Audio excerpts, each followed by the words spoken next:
This show is sponsored by Horizon HVAC, who you can count on for all of your heating and cooling needs. Mindset Radio Podcast, we're sitting here with my man, Johnny. How do you pronounce your last name? Bartolomeo. Bartolomeo. And don't feel bad. I just learned how to pronounce it last week, so don't worry about it. Johnny, your story caught... I caught wind of your story, and I was very interested by it because we come from similar lives, right? Which I just told you about that we'll kind of dig into a little bit. But you don't get any more solid than doing 27 years and doing a bid. And it sounds like you didn't drop any names. It sounds like you did it like the way it's supposed to be done. You got into an organization, you made an oath, and you stood by it. Is that accurate? I mean, do you want to dig into your story a little bit and just introduce yourself?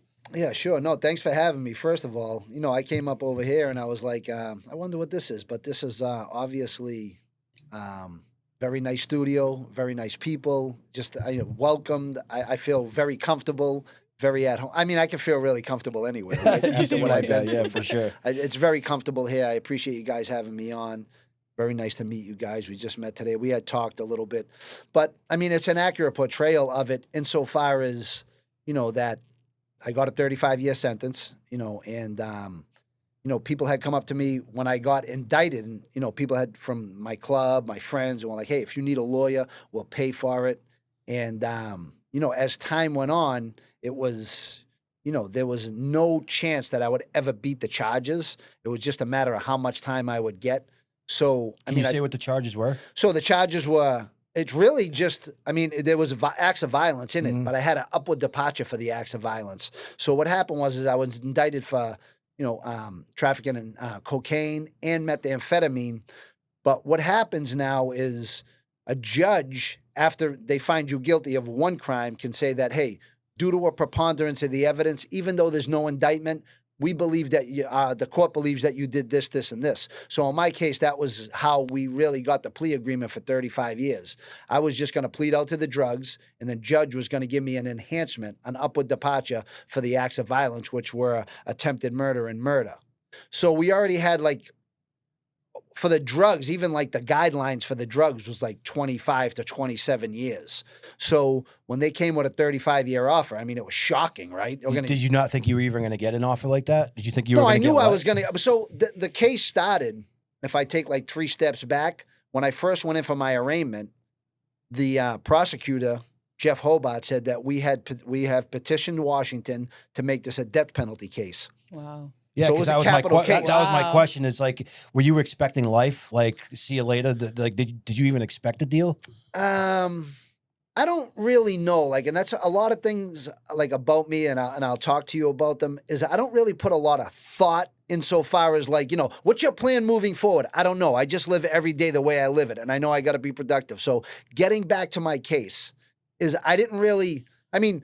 Think about what hung in the air at that point in time. Okay, we're petitioning Washington for the death penalty. And the death penalty had just got reenacted that year. So I'm thinking to myself, perfect case, organized crime case insofar as the club was concerned, Hell's Angels, that was the case, the organization that I was involved in at the time of the crimes. So I was thinking to myself, this is a perfect storm, right? This might be the first time in Massachusetts that they had petitioned Washington to get authorization for that.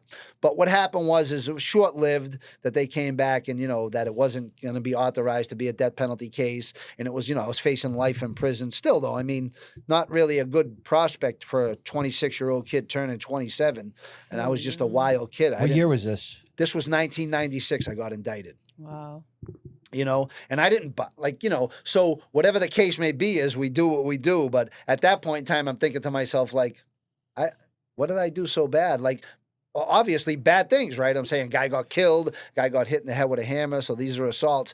And I'll tell you how I came to terms with having empathy for people after certain events had transpired in my life, right? Because for me, as I get older, I get a little wrinkly here, but a little wiser between the ears. And I think that's really the biggest part and I don't know if you can identify, we had talked a little bit about, your experience and going through certain things, but I think age has a lot. Oh yeah. It's a huge factor I for wish I me. knew what I knew now. Well, we'd Back all be then zillionaires, right? it's hindsight, but you say it all the time. It's like the older we get, the wiser we get, and unfortunately, that's just how it works. But we can still take those moments that happen to us and learn from them. Still, I'm still learning from some of the stuff that I've There's done. no question. Every Yeah. day is a learning experience. Yeah.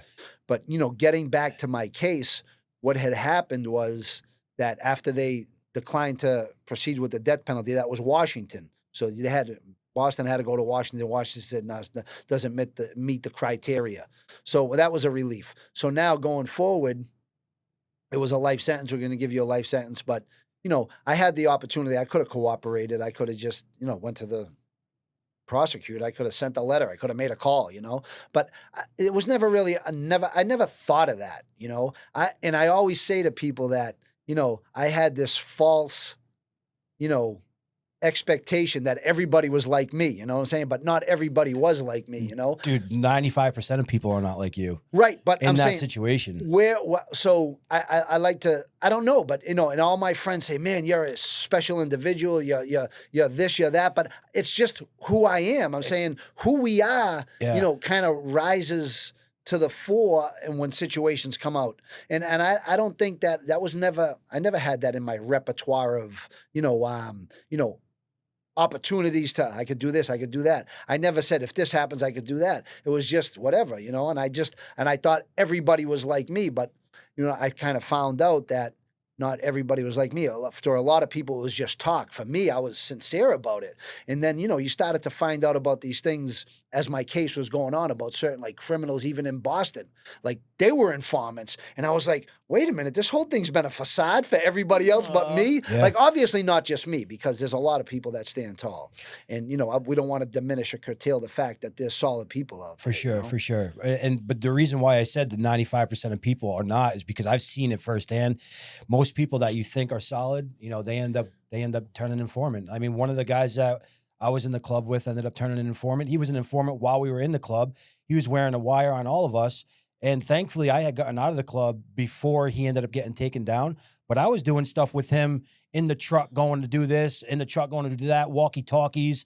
One guy's across this way, and this guy's wearing a wire the whole time. Thank God I got out of the club, and shortly after he got taken down. But I would have never expected him to ever do anything like that. And then we had like another kid that came in. He was military. He was a doctor.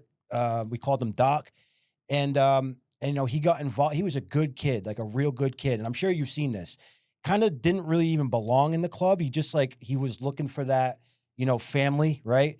And he ended up getting tied in, ended up getting involved in drugs, started putting together ghost guns and this and that. And then he ended up getting taken down. Now he's doing 5-10 years, in a situation he probably even shouldn't have been in. But he got locked in with the dude that ended up turning informant.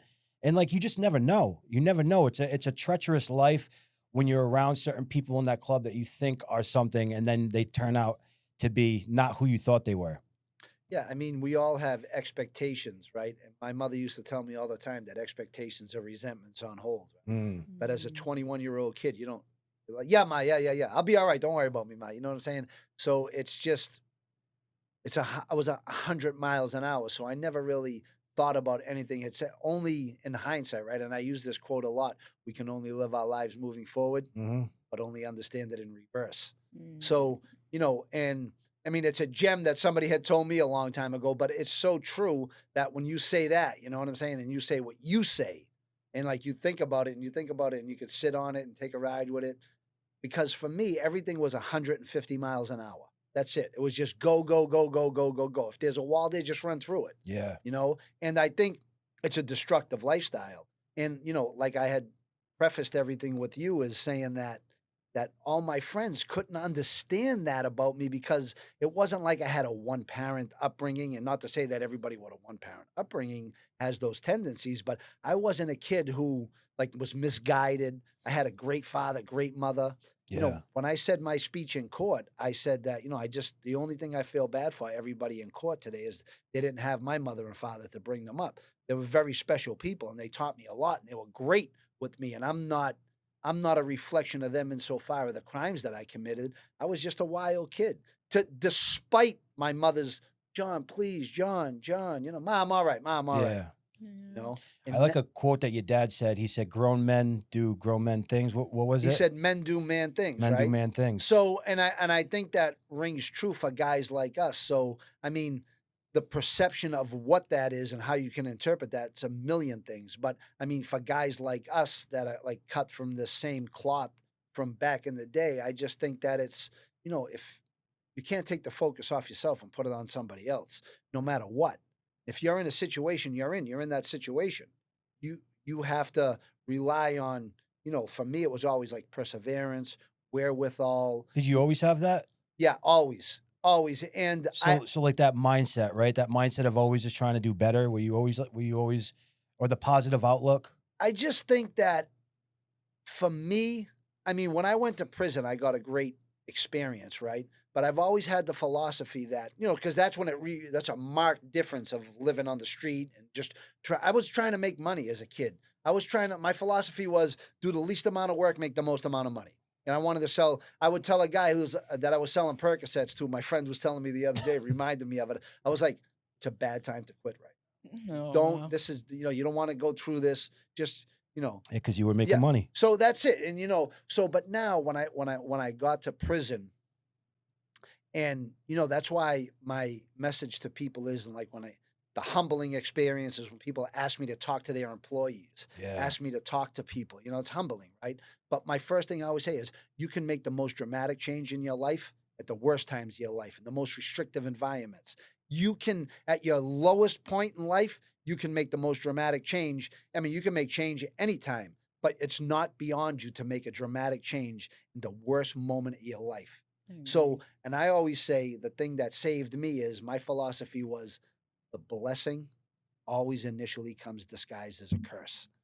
So that was something that I brought with me to prison. And I knew in prison, I had a philosophy that I had to rise above the situation I was in, right? Because it's just, I don't know how I got through it. When you ask me, how did you get through it? I don't know. I just grind it every day. It's the same thing I do now. I don't have a long-term plan. I just grind every single day. And that's how I got through it. But my philosophy was to rise above my situation, be a third person, look down on it, and do something for my mind and my body every day. Can we talk about like the day you got arrested and like Sure. the day that you kind of found out like, oh, I'm in some shit. This is going to be a long ride. You talk about like how that transpired and like the day you got arrested. So I'll obviously you can, agree with this and second this motion is that when you're involved in a club or you're involved in an organization, right? Whether it be anything, and it's an outlaw organization, it's a criminal organization. When the cops bust down your door, you're like, this is, routine stuff. Yeah. I'll be out at lunchtime, whatever. So when I said that to the cops, when they busted down my door, they came in crazy.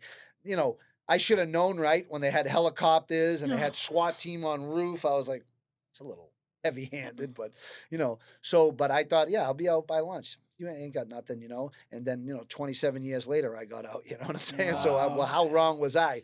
But so what was I thinking when that transpired? I mean, I was shocked, first of all, right? Somebody busting through my door. Would they come in the morning? Oh, they came in 6 in the morning? 4:30 in the morning, Yeah. I remember my friend was driving home, simultaneous raids, right? So my friend was driving home. Oh, they hit you all. 2:30 in the morning. So, and he's like, he looks out, he sees, oh, wow.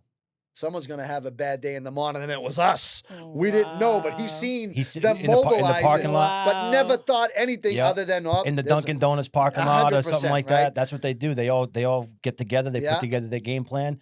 They say, all right, let's go. Yeah. And they all go off their different directions and they start kicking in doors. Yeah. Wow. So, it was shocking, right? So, of course, to wake up like that. But when I was in the back of the police car, it's just, I had like a Steely Resolve, right? And I was really, at that point in my life, at that height of being like, wanting to be an arch criminal. I stopped drugs. I just wanted to be an arch criminal. I wanted everybody to know who I was. I wanted to be like the worst criminal that you ever known on the street. Like I wanted to have a pistol. I wanted you to see me with a pistol. It's the craziest thing. Because when I got locked up in my cell, in hindsight, I said, how long did you think this was going to last? Anyway, so back to how I reacted was that, yeah, whatever. Okay, so you ain't got nothing on me, you know. And I just kept coming home from court dates, but that was the last time. That one was the last one I came home from. Yeah. And then it was, hearing all these things and, seeing the effect it had on my mother and my father and my family. And, it was just me until certain events transpired where I had like a whole different, my philosophy changed dramatically. But What was it like? Like, how long did it take you to acclimate to prison? Because you mentioned, it was different. You weren't on the streets anymore, and now you're all of a sudden here. But it sounds like you were very self-aware when you're talking about being the third person looking down, and you had a clear way of thinking. But what was it like acclimating? Like, how long did it take you to acclimate to that kind of lifestyle? So, and it's a great question, but I didn't really hone those skills of being a third party and Right doing away. something for my mind and something for my body every day until I really got to federal prison. So Mm. pre-trial, it was difficult, right? Pre-trial was like, the first day so that night, I went into my cell and, you're just so emotionally drained and that all those events transpired and you're not getting out of prison and it's serious that my body just conked out. I would have never slept on my own devices, but my body was so withdrawn and just drained of every resource it had that I just got passed out. And then when I woke up in the morning, we went down to get a table. We went down to eat, and me and my friends, I was with a bunch of my co-defendants at the time. We got a table. We sat down, and the first thing I said to them was, "Look around.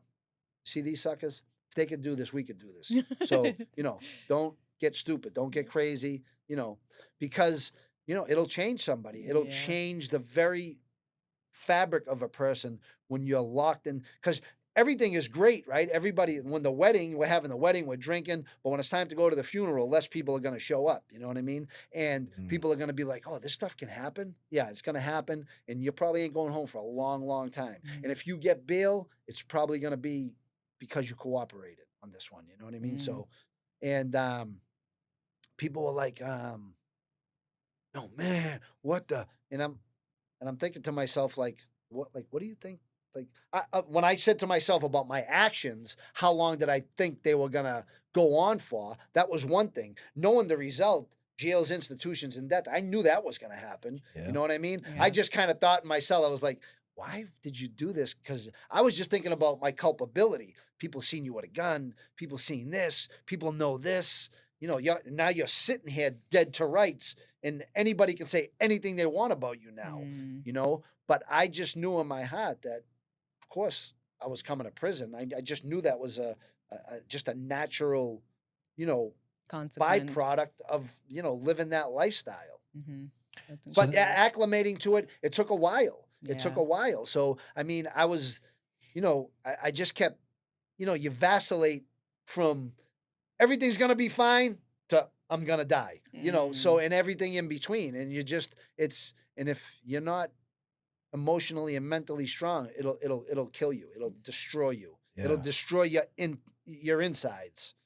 Did you go to Levvenworth, or was that?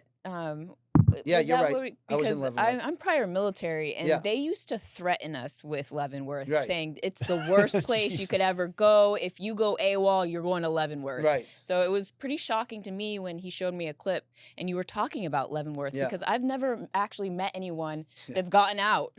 So it's Listen, fascinating. it's few to and me. far between. Yeah. I think I Crazy. seen 3 guys That's go home nuts. from Leavenworth That's in like the nuts. 5 years that I was there. Yeah, that's what Yeah, I'm and then I'm in like in these shocked. lower securities, in these mediums, and these lows, and these camps, people go home every day. But interesting that you said that, because you're 100% right. And let's make a distinction between United States Federal Penitentiary, right, and Fort Leavenworth. There's 2 different prisons. Yeah.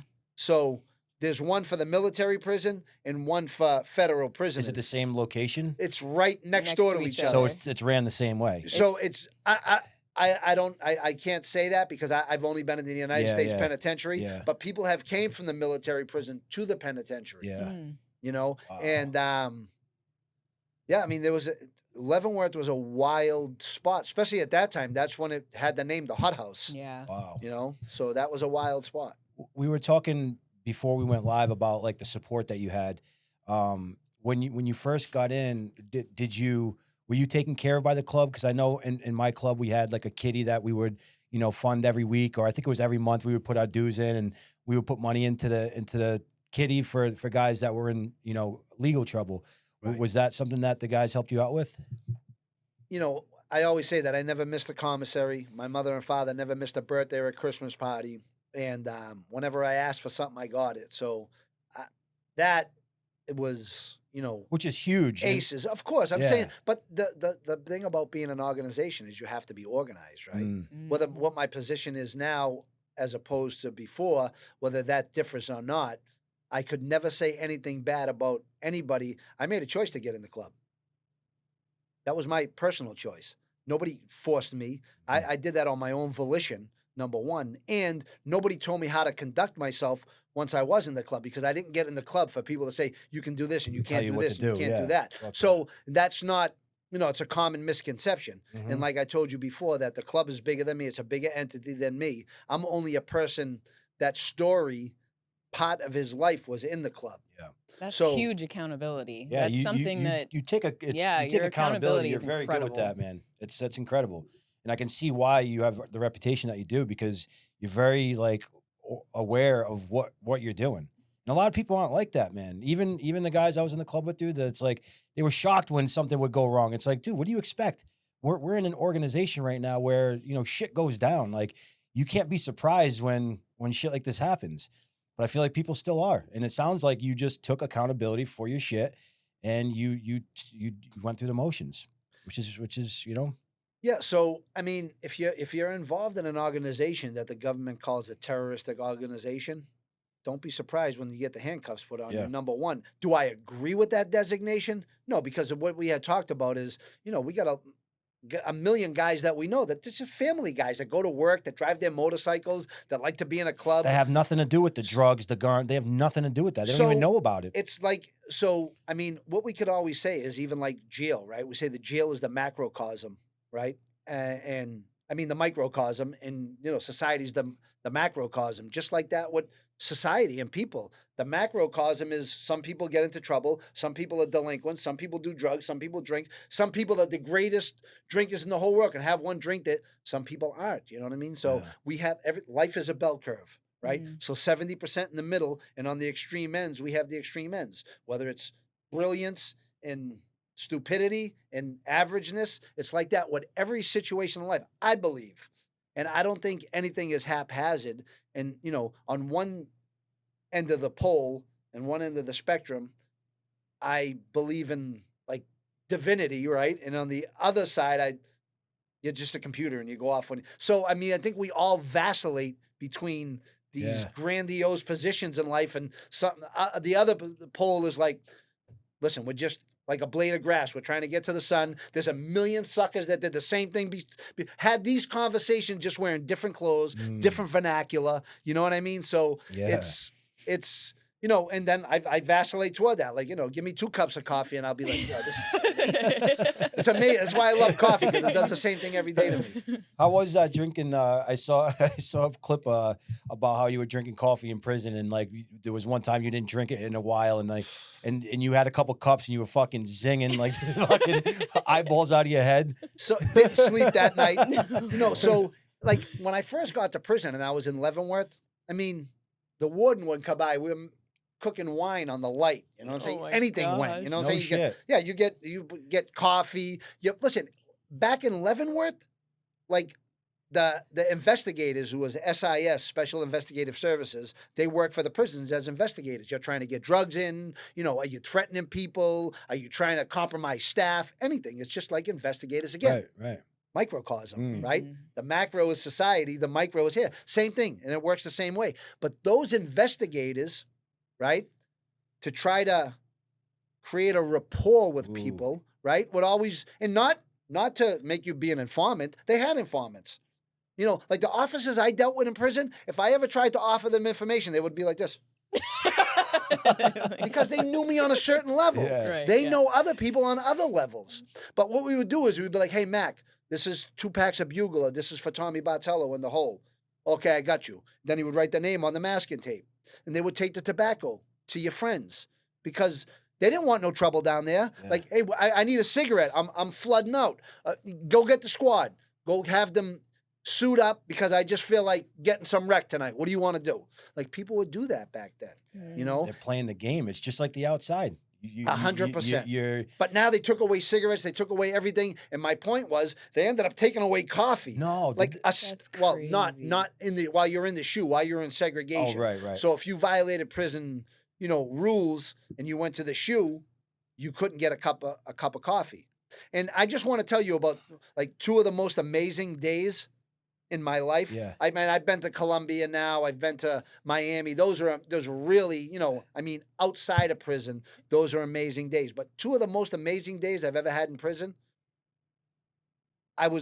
first of all, I was in the shoe in Petersburg, medium, and you couldn't get coffee there.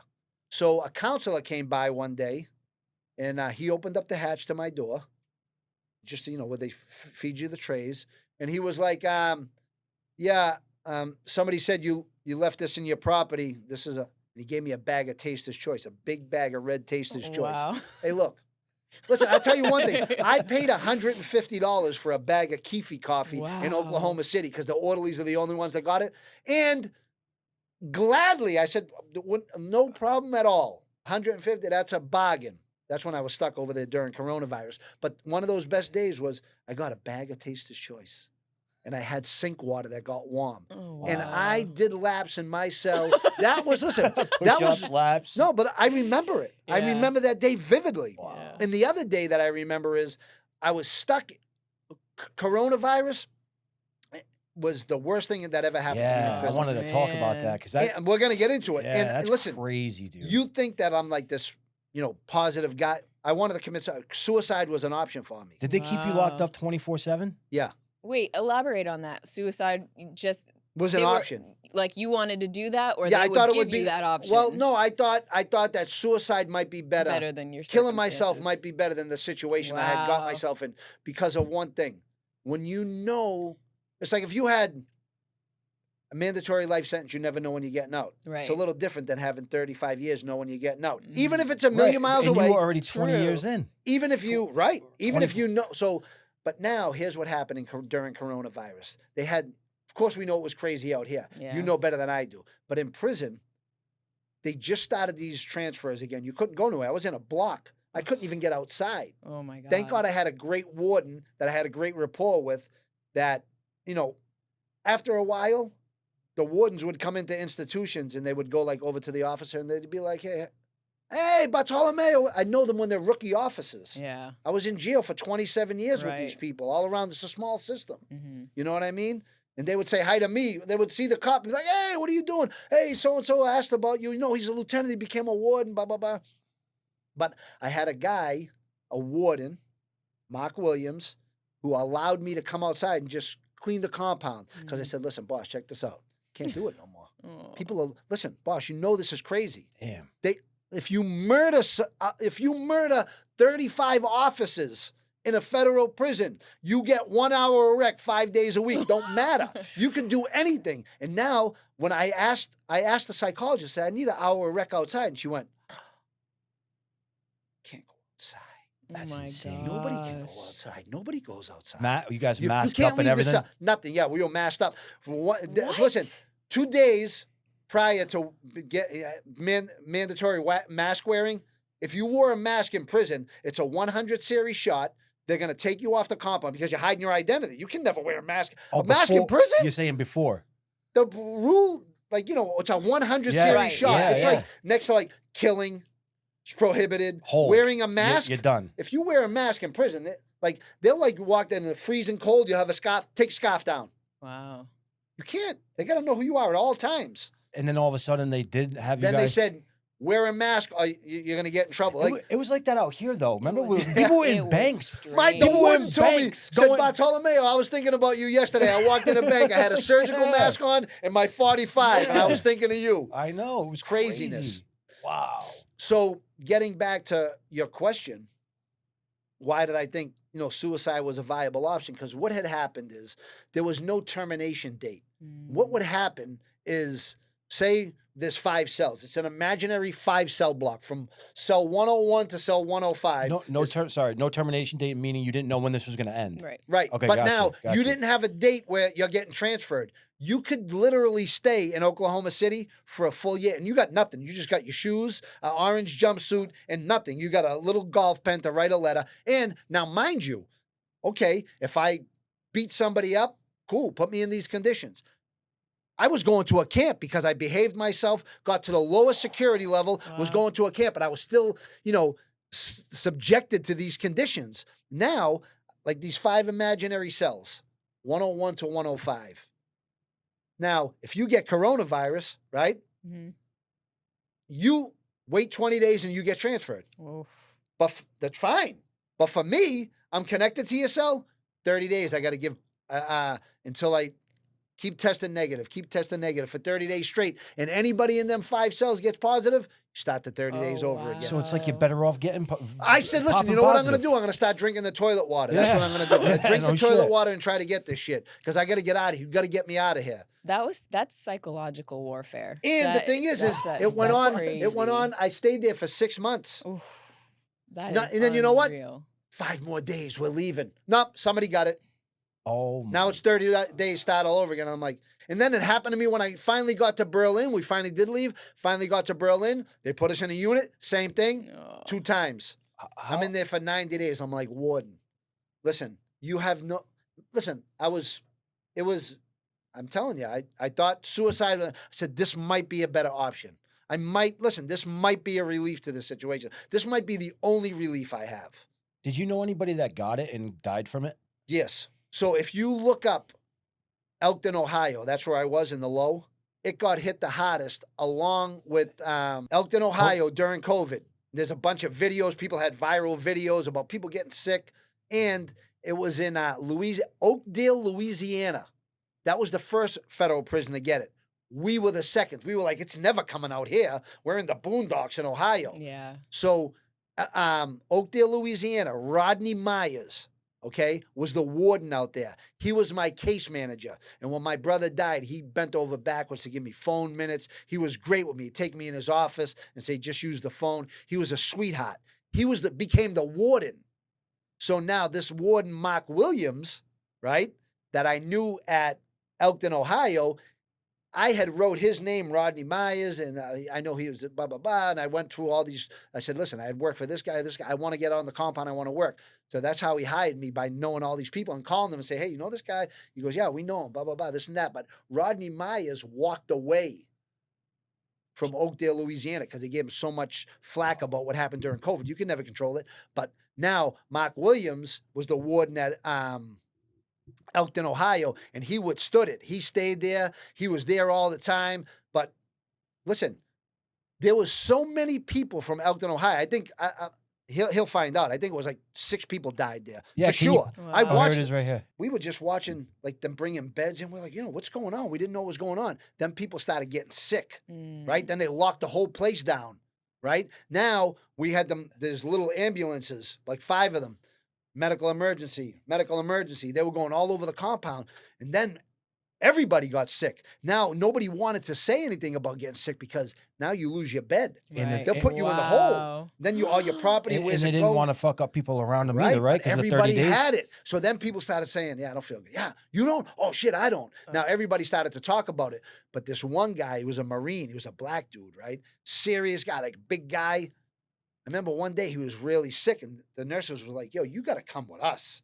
And he couldn't even walk, and he died right at the foot of the door. Right there. He fell out. How old was he? Dead. He was probably about 50. Did he have any previous? Yeah, I guess he had some conditions Yeah. that were exacerbated because of COVID. I just find it very odd how this virus just made its way into prisons in the first place. I mean, because you got people from the outside coming in. It's I could totally go offices. down a conspiracy theory with that as well, because I feel like it was placed. I feel like it was placed in prisons. I feel like it was placed in nursing homes, and because honestly, from the outside, watching it all happen and transpire, it wasn't hitting everybody like the news was portraying it, but it was definitely hitting confirmed, institutions, communal environments. Yeah. Oh, yep. man.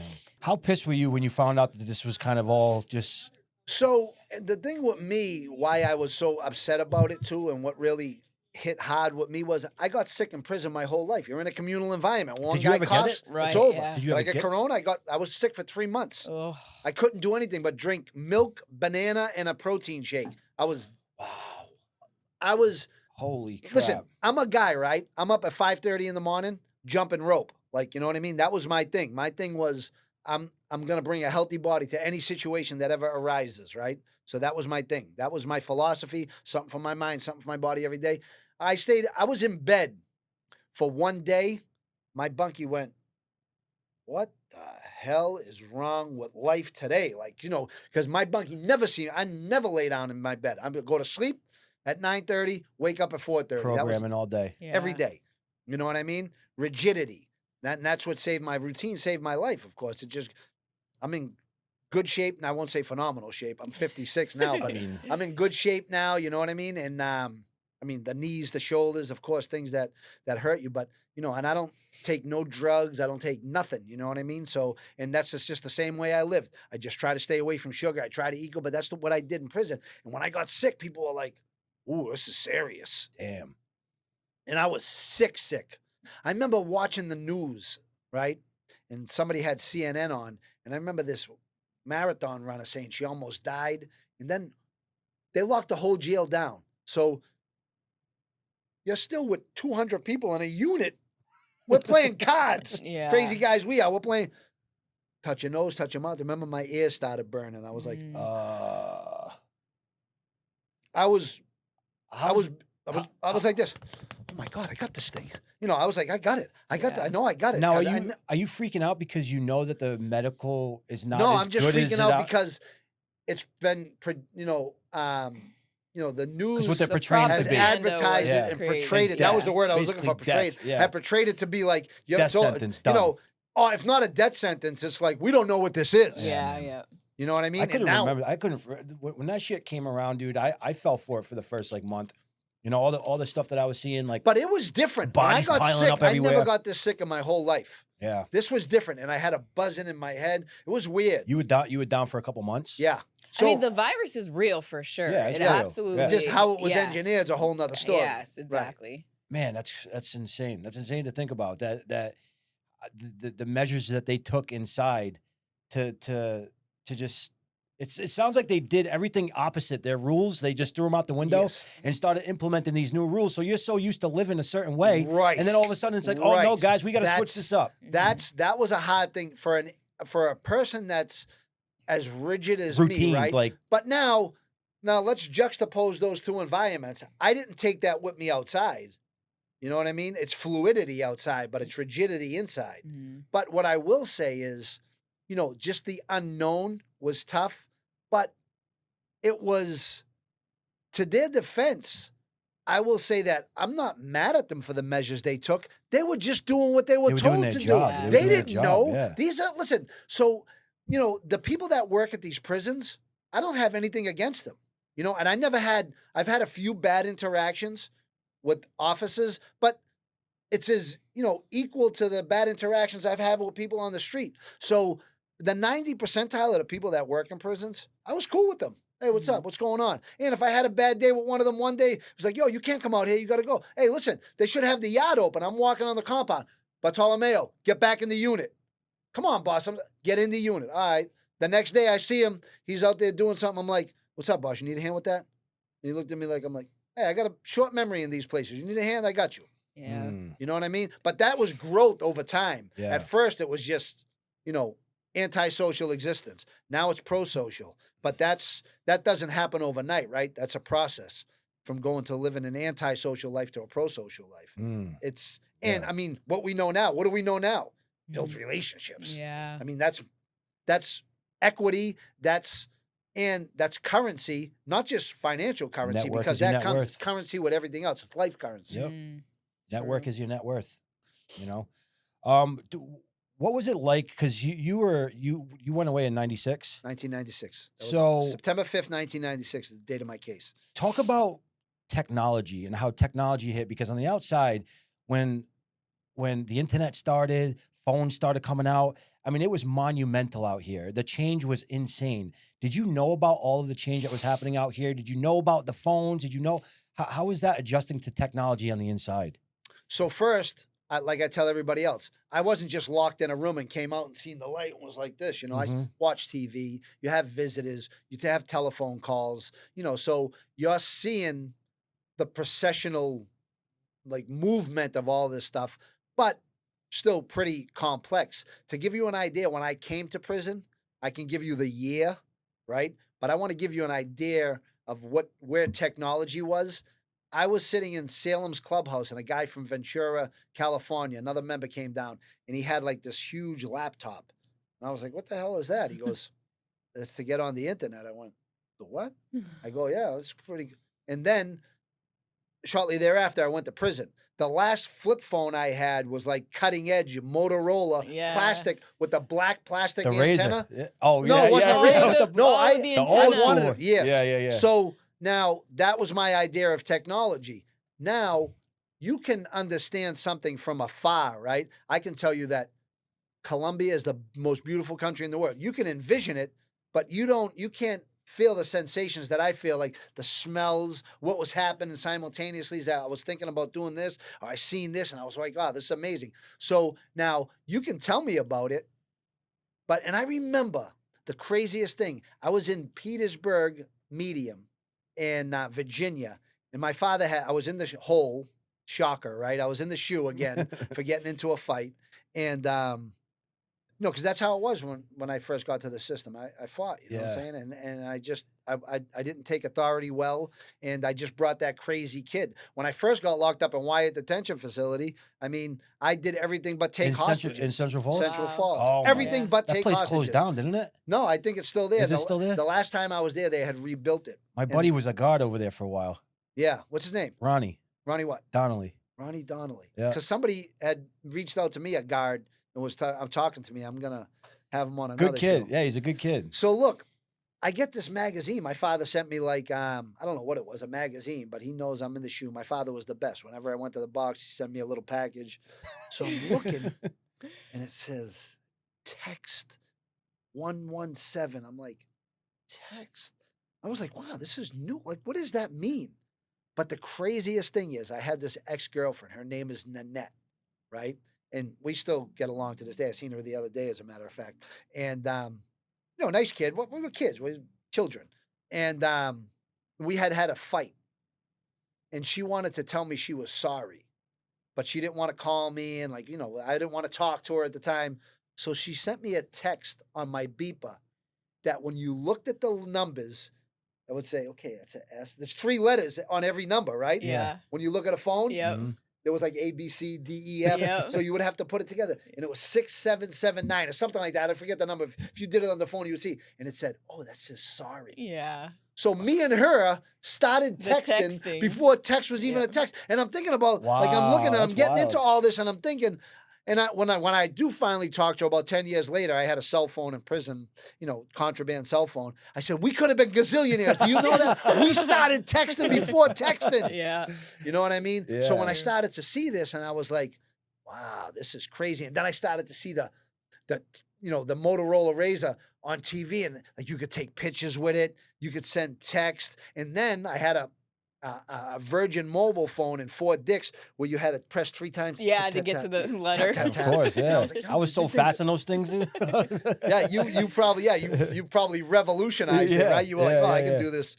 So I seen that, right? So there, of course, there's contraband, right? And cellular phones are so omnipotent in society today. I'm saying they're just ubiquitous. They're everywhere, right? Yeah. You can, and who doesn't have a cell phone? It's like, I see nobody. I see these people get catfished and they're like, oh, my camera don't work.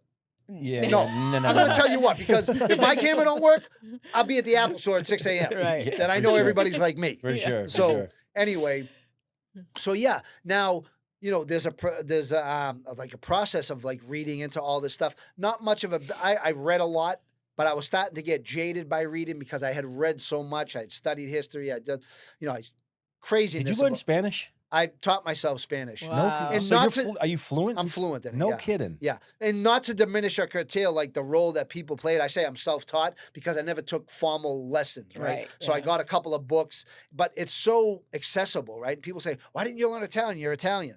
Because it's not accessible. I can't ask you how to say door in Italian, right? Right. I got to go to the North End, ask 5 people, right? So and then in prison on TV, you can watch the Spanish news every day. Yeah. Wow, yeah. You can watch Spanish Telemundo. novellas Yeah, yeah. every single day. And I love the novellas. I'm crazy. People think I'm crazy. I love the soap operas. So what I did was I asked the guy to help me, this guy Gallo. He was from Monterrey, Mexico. Can you help me? And he was like, yeah, no, I can't help you. He goes, if you want me to help you, come down to my unit at 7 o'clock on Sunday morning. So I went, found him in his unit, and he was up already having coffee. He had the papers in his hand. He wanted to see if I was going to go there, but I was diligent. But I had a talk with myself before I did that. And we're going to get back to the technology, but we're sidetracked. Yeah. I go a million miles an No, hour. we're good, man. Thank I love God it. I'm not an Yeah. informant. No, we're good. The whole world will be in trouble. We're good. But he had these things, and I would just work on like he goes, the only thing you have to worry about is pronunciation. Just, no, he says, pronunciación sobre todo. Above everything else is pronunciation.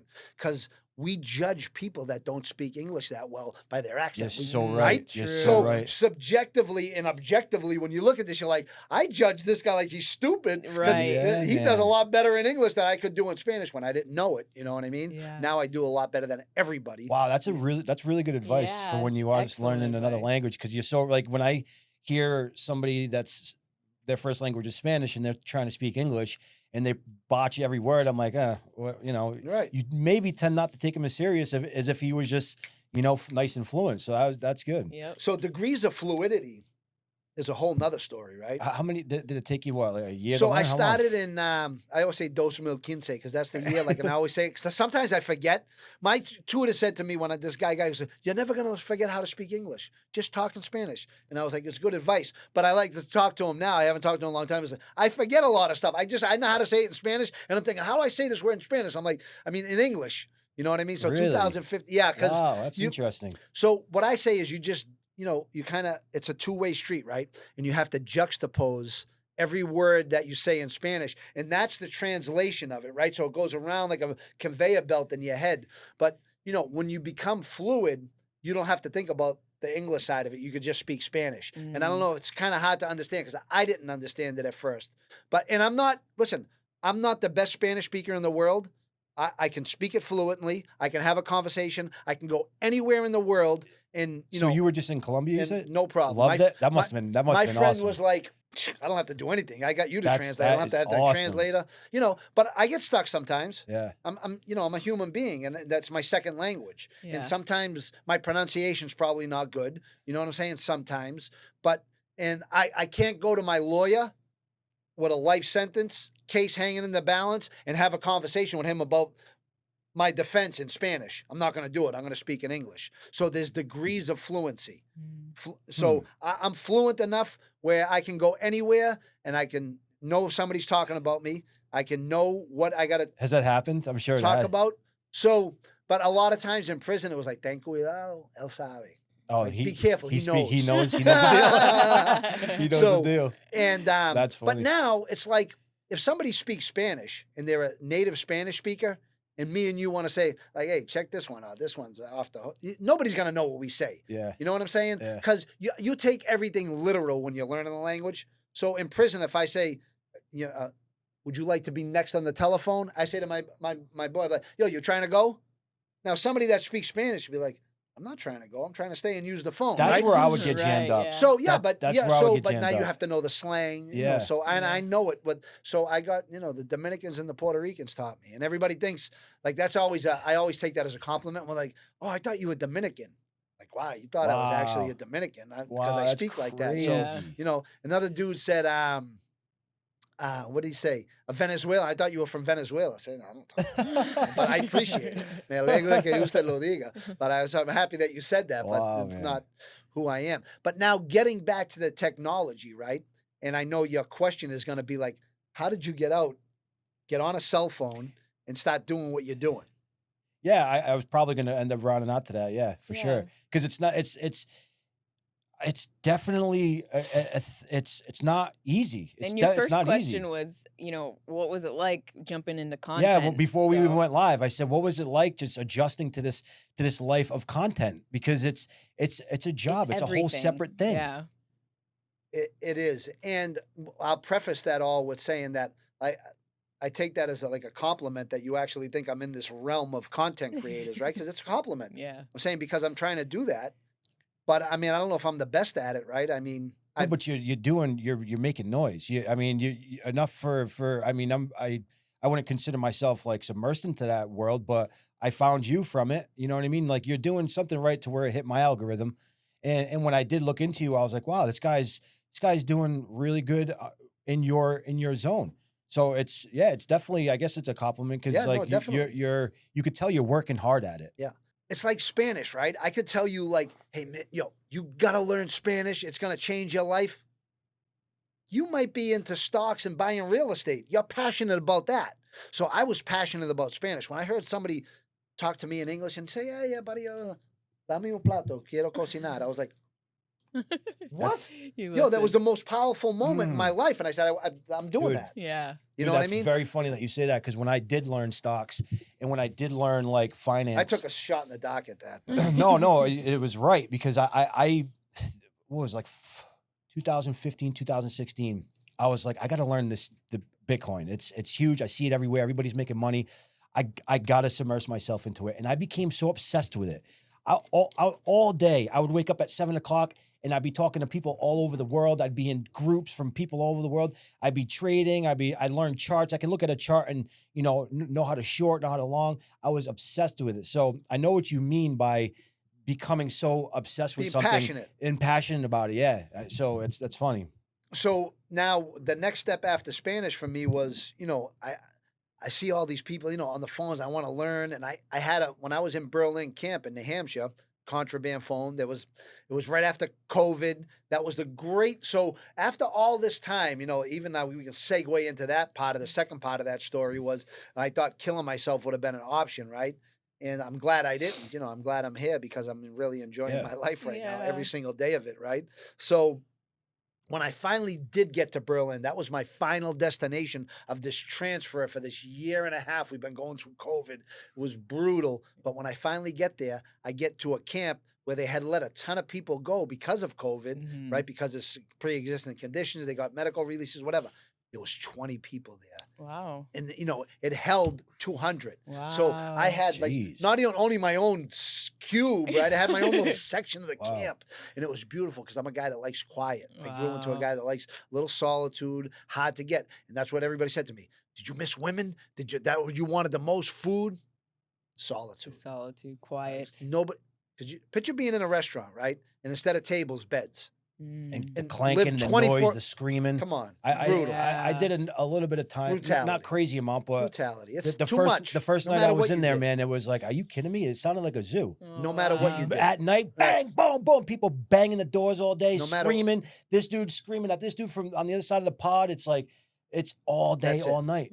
That's It's life. complete chaos, 24/7. Now, when you get into a, like This was an established intake, joint, yeah, this was so an you get intake. to an established joint. It's not people are kind of quiet at night for like 4 hours, maybe from 12 to 5. Then you get people getting up, different shifts. Yeah. But so with the technology, when I got to this camp, there was more contraband cell phones than there were people. Wow. And I knew a couple people from other joints, and they were like, yeah, take this.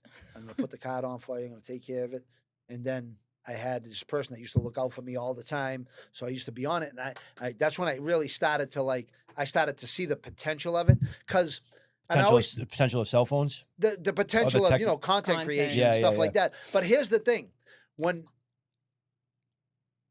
my self-worth, right? I mean, I've always thought of myself like I had too much of an ego, probably. But, that's replaced self-worth, right? Ego. So I had an ego. But when I started to educate myself and I started to learn, that's when I really got self-worth.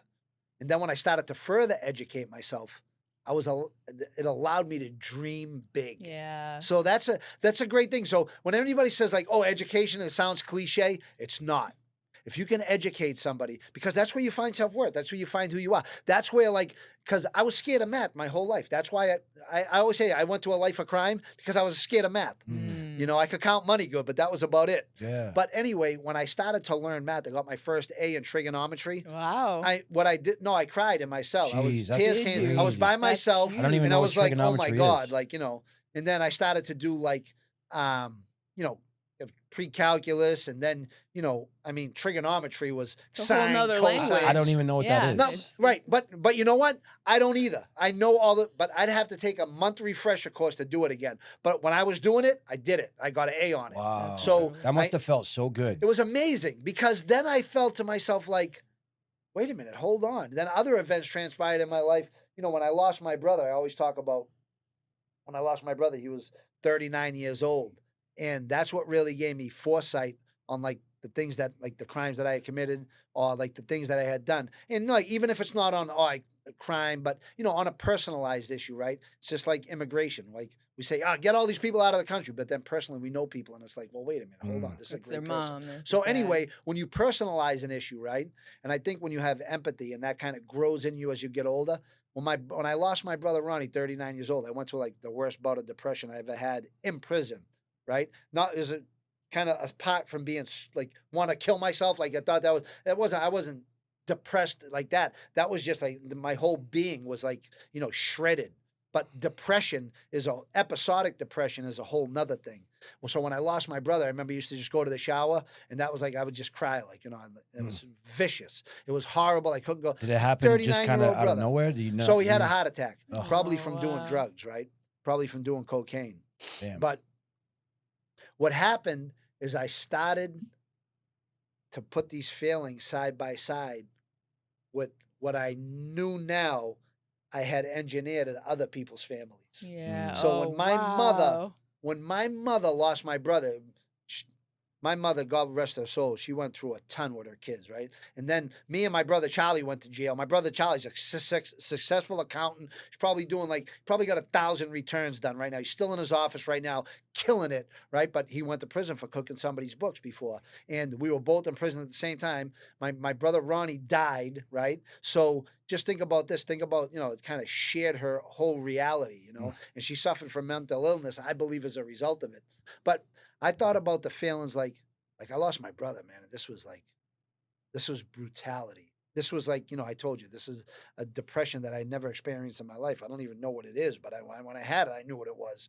And I thought that I had engineered these feelings in other people. Imagine I made somebody's mother feel the way my mother felt when we lost my brother. Yeah. Like, you know, and it just put everything in perspective. And I became contrite about the things that I had done insofar as that, right? That was one of your questions. That was one. Yeah. Violent acts that, you know, so listen, we're involved in this thing, right?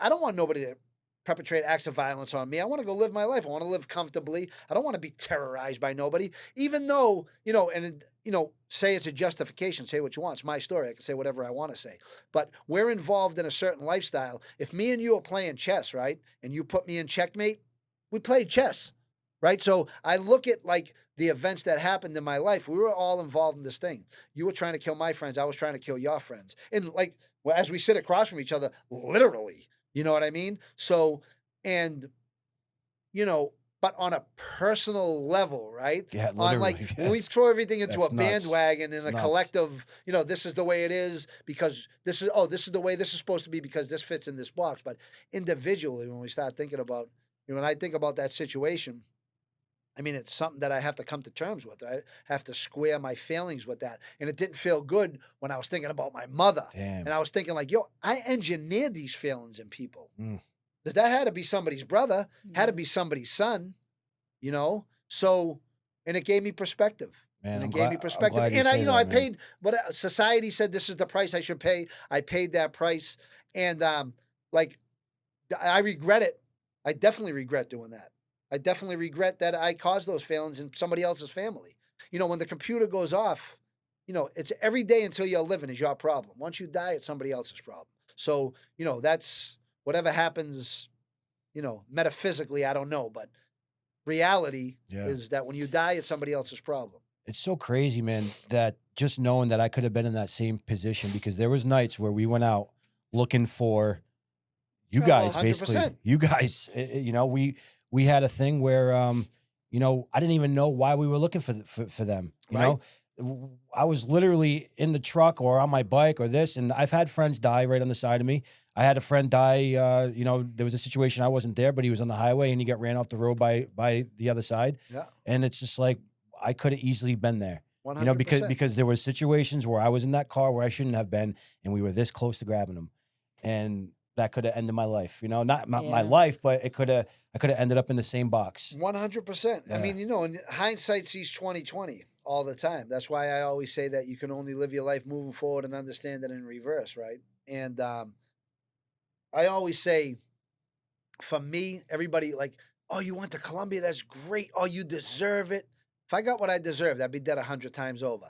Everything in my life is a blessing. Mm. You know, and I think that, you know, the people that I love that I lost are always looking out for me. That's the way that I interpret things. So that's just the way for me that it works, you know? Yeah. And, you know, I just feel blessed about like just driving here today was a blessing. Like I was just like, you know, and I have so material things. I have like a nice car now and it's nice and I appreciate it. You know, I mean, I don't really have a lot of nice things, right? My bills are $1,500 a month. And if I can keep my overhead low, I think I'll have a good life. The more money know what you I make, mean? brother, the more it's gonna come. Right. And I'm not carrying 50-pound bags of cement. Yeah. I'm fortunate that like people actually buy something with my signature on it and they Yeah. wear it Yeah. like in a lot. Wow. You know? Let's talk about that for a minute. Yeah. The brand you started, I think it's an absolutely dope brand. And where did this idea come from? So the whole when I started to find out, right, that I was getting out and it was going to be 27 years that I was going to do, because in a year and a half before I knew what my projected release date was going to be if I Wow. took this program, if I graduated this program, which was easy for me and it was doable. Anything can happen, you know that. But so my projected release date was going to be I was going to do 27 years on 35, and you know, there's always been like guys in the club made shirts that had my name on it and they sold well. And people had like a few other shirts made and they had this idea. I said, why don't we make a shirt? Like I'm about 26 and a half years into it, 26.2 years into it. It's a marathon, make a Marathon Man shirt. So I had come up with that idea, like the Marathon Man is 26.2 miles. That's 26.2 years, right? Wow. And then people just put all the names on the back and they kind of collaborated, made a shirt, sold it, and it did well. I didn't really think about it, but I always put down 27, right? STR, and then the number 8, 27 straight. 27, 8. It was chronological. It looked good. It was sleek, you know, and that's It does. So It does look that's, good, yeah. It So looks and awesome. that was like my idea. I didn't know. Like, you're in jail doodling. Think Yeah. about it. Yeah. It's not like, you know, it's like, you know, that pen and paper. I don't know if you even use it, but in jail we do all the time. So I just doodled it. I had it. And then what happened was my brother Charlie, who's the accountant that I just talked about, he had this party for me, an idea for a party. And he had some shirts on the back. It said "Free Johnny Bart" and had a handcuffs breaking. And what happened was there was some bad weather for that, like 5 or 6 times they were going to have it. It never materialized. So he had a box of shirts up in his office. That's the other side is now my office. And he was like, why don't you go up there, get those shirts, sign them and sell them. Right. And I tell the story. I almost spit my coffee out. And I was like, who's going to buy these shirts with my signature on it? Come on. It's almost stupid, you know? Did you know about all the people coming out of prison though and making a life out of the prison genre? So yeah, I knew that there was a demand for the content. Okay. The content that could be my story. And I had just by design, because of the years I was in prison. And I always had like a cult following in my neighborhood. Wow. You know, always. There was always guys like my friend Gio would say it all the time. He goes, I met this guy. He's like, hey, you know Johnny Bart? Like, you know, and he goes, yeah. Yo, it's my guy. This is talking to my best friend. Yeah. Like, I don't even know the guy. Yeah. You know, and that's a problem that I have sometimes is a lot of people recognize me, but I don't recognize them. You know what I mean? So Yeah. it's, How many times does that happen? yeah, it happens, happens right? all It the time. happens. Yeah, Sure, yeah. sure. And I think, you know, that's a great thing, but I've It's always a good had that, feeling. Yeah. It's a definitely a great good feeling. feeling. Yeah. Somebody says, dude, last night was like, yo, will you take a picture with me? Yeah. Like he was working like a doorman at this nightclub and downstairs and the guy was like, hey, he goes, man, I'm talking to a legend right now. Yeah, I got you got man. time for Hell that. yeah. Yeah. So, I mean, it's a great feeling, right? And that it makes you feel good about like, okay, like, so. Some of the decisions that you've made. Right. You know, Yeah. some of them not so good, but, Yeah, but- you know, you make the best of them, Mm-hmm. you know? And so my brother said, go sign the shirts. So I started, like, I had an Instagram page that somebody made for me. I think it had like 150 followers or 200 followers. That was just all my close friends. Yeah. And I like put this on my story. You want to buy a shirt, you know? And then a couple people bought them. And then like a lot of people bought them. And then I sold out of the shirts. And I was like, hey, you know what? I'm going to make some hoodies. Yeah. You know what I mean? And then I made the hoodies. And then, The you know, hoodies are a game changer too. That must have, once those went live, they must have done that's well. how, The hoodies sell. that's how it was, you know what I Yeah. mean? And then I just started to make couple certain designs. And, you know, when you talk about like, that was my job. That was my work. You know, I worked and I lived off that. I live off that money still to this day. I made a store, had my friend help me that I was in jail with. That was good. And he showed me how to do it. Now I run my whole Shopify store. Man, that's crazy. You know, so, and the crazy thing is, and I'll be honest, it's, you know, people can know, my life is an open book. I don't care. People castigated me about like things. I was in Colombia. They said, you're with young girls. It's disgusting. Whatever. Like, you know what I'm saying? But my life is an open book. I am the way I am. You know, if I was with young girls, I'd be in prison in Colombia. That's Yeah. the bottom line. Yeah, so yeah. if people look young or whatever the case may be, you're going to The interpret hate, it any way you want. you're gonna get so much hate, Yeah, bro. whatever. You're gonna get So, so much but hate. I'm saying, but my life is an open book. And then my friends are like, yeah, you know what, just, if maybe you should. I'm like, listen, this is my life. I don't care about that. I want everybody to know about my life. It's an open book. So, do you think that there's gonna be a movie? Or was there talks about a movie? I mean, you know, I mean, that'll be great. I'm saying we'll see how that goes. But I mean, I have a book written. I just got to get it. I got about 700 pages written. Wow. That's just on. I that's a did it before. novel. I did it before I left. It's probably only going to be about 300 pages typewritten. You know, just a chicken.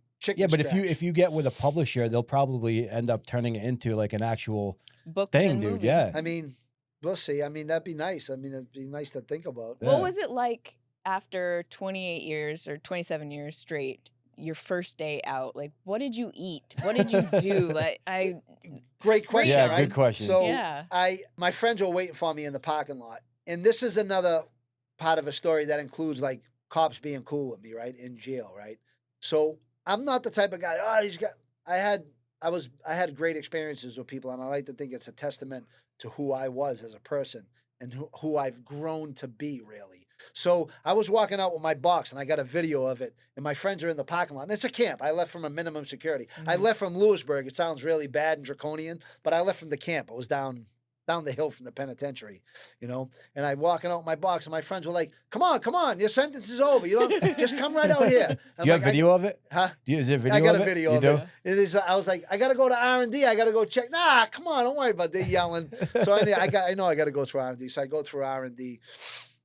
And this counselor that's been there forever. I worked for him. I stuck my head in the door when I first got there, and I was like, "Hey, what's up, boss? Listen, I'm a professional orderly. I've been doing this my whole life." He's like, "What?" Like, you know, he's like miserable, hates his job, hates people, right? Been jaded. I'm like, "No, I'm a professional orderly. I'll wax all your floors. I'll do whatever." Yeah, okay.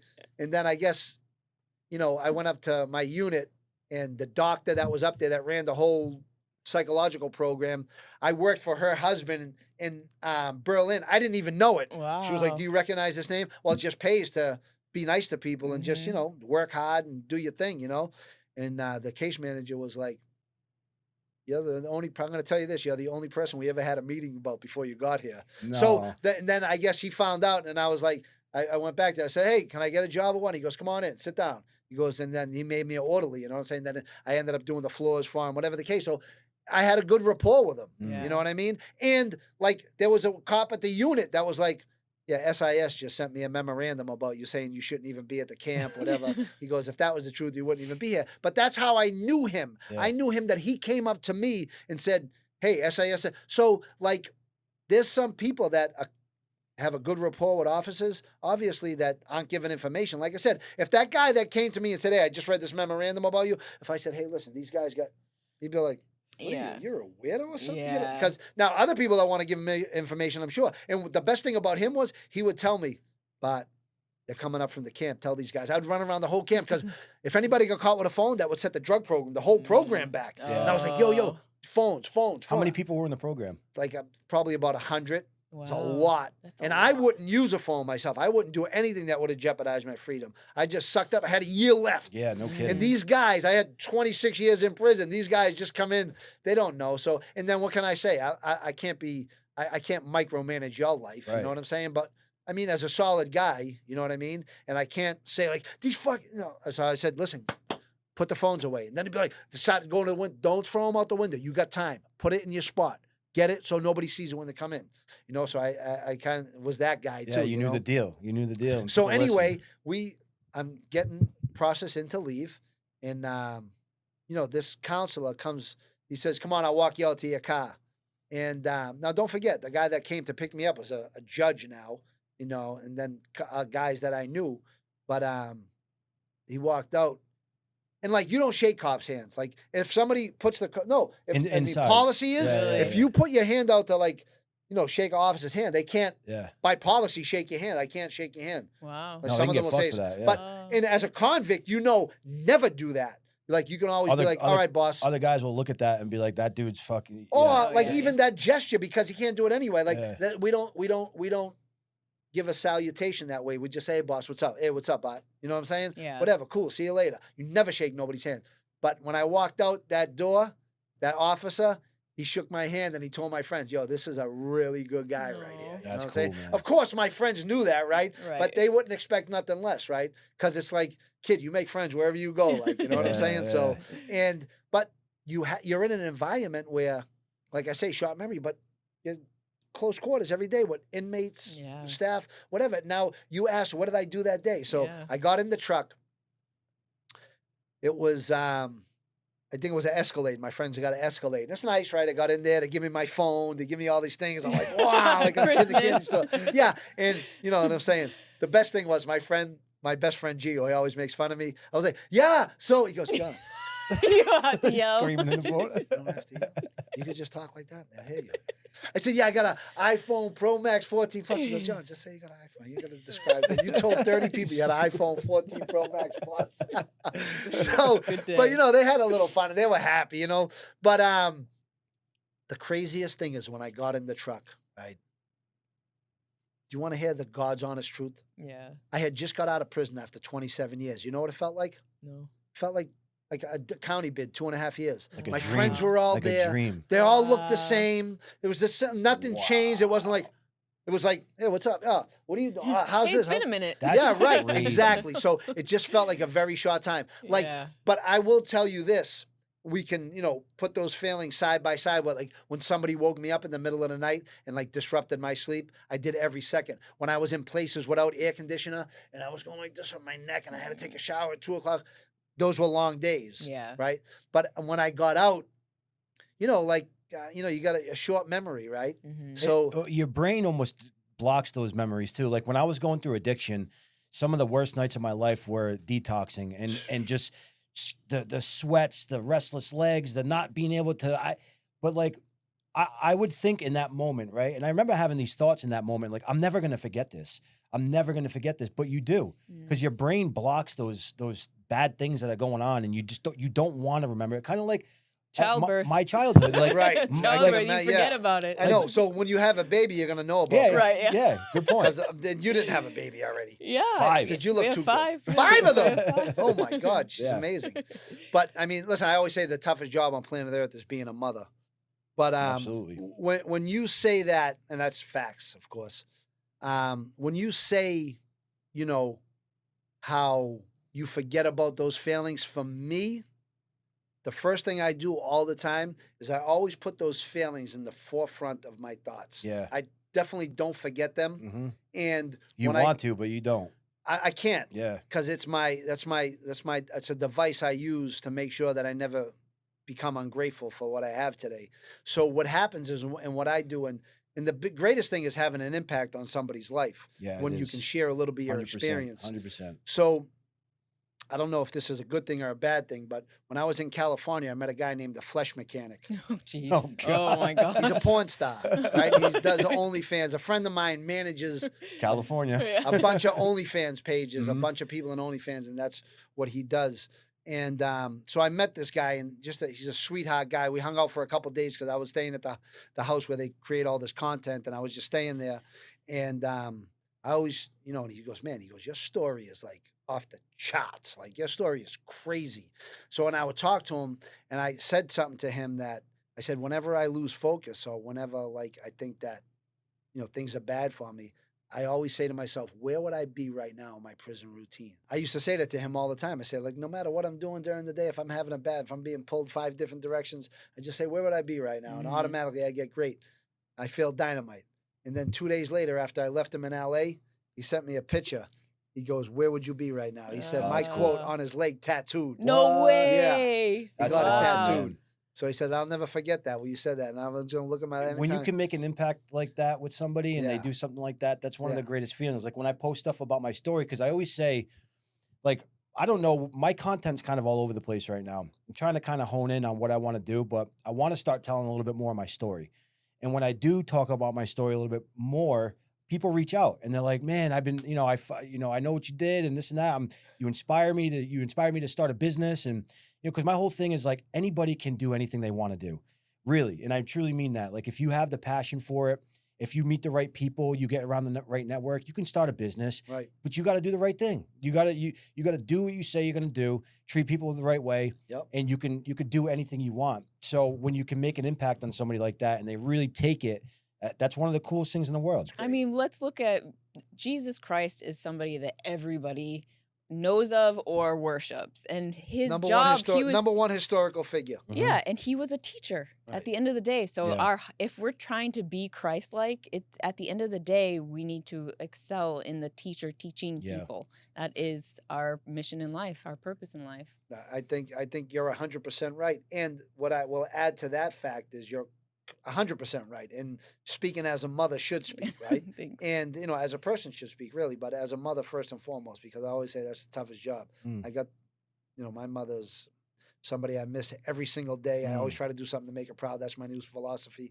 But what I will say to that is that when we teach, when I learn, when I'm teaching somebody, I learn more anyway. But when I teach, and because I remember things that my father said to me, that he wasn't even trying to tell me a lesson.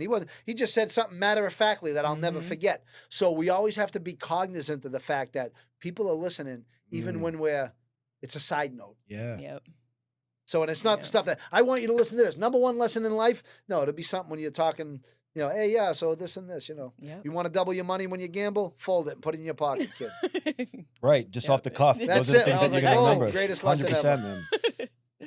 What do you think about like the Wes Watsons and all these guys coming out and making prison content and becoming super successful with it? Yeah. Like, do you see these guys and you're like, oh wow, like this is something that I could do, or what do you think about that kind of stuff? So, extremely interesting question and timely, because that's one of the first persons that somebody showed me when I got out, and I've seen a lot of people have a lot of doubt about his story and have shared that with me, and I've got some relationships with some people. But interesting fact, when I went to Miami with my friend that has that content creation house, the first call he made was to Wes Watson. Really? And I was like, and he was like, Wes Watson. He goes, this is my friend Johnny Bart. He just got out of jail after 27 years. I was like, hey, what's up? How you doing? He goes, I'm sitting in front of my house with my Bugatti over there. See the Bugatti?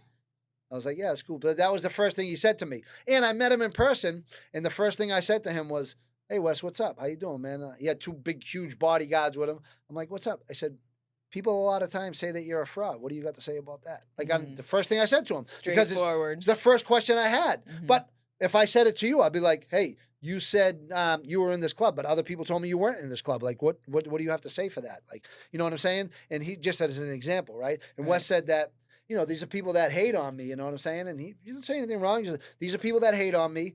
These are people that, listen, I love them because they make my following grow. Right. But what I will say about the guy is that he's in great shape, right? He looks like he got a lot of money. Looks like he's doing a lot of, it looks like he's doing big things.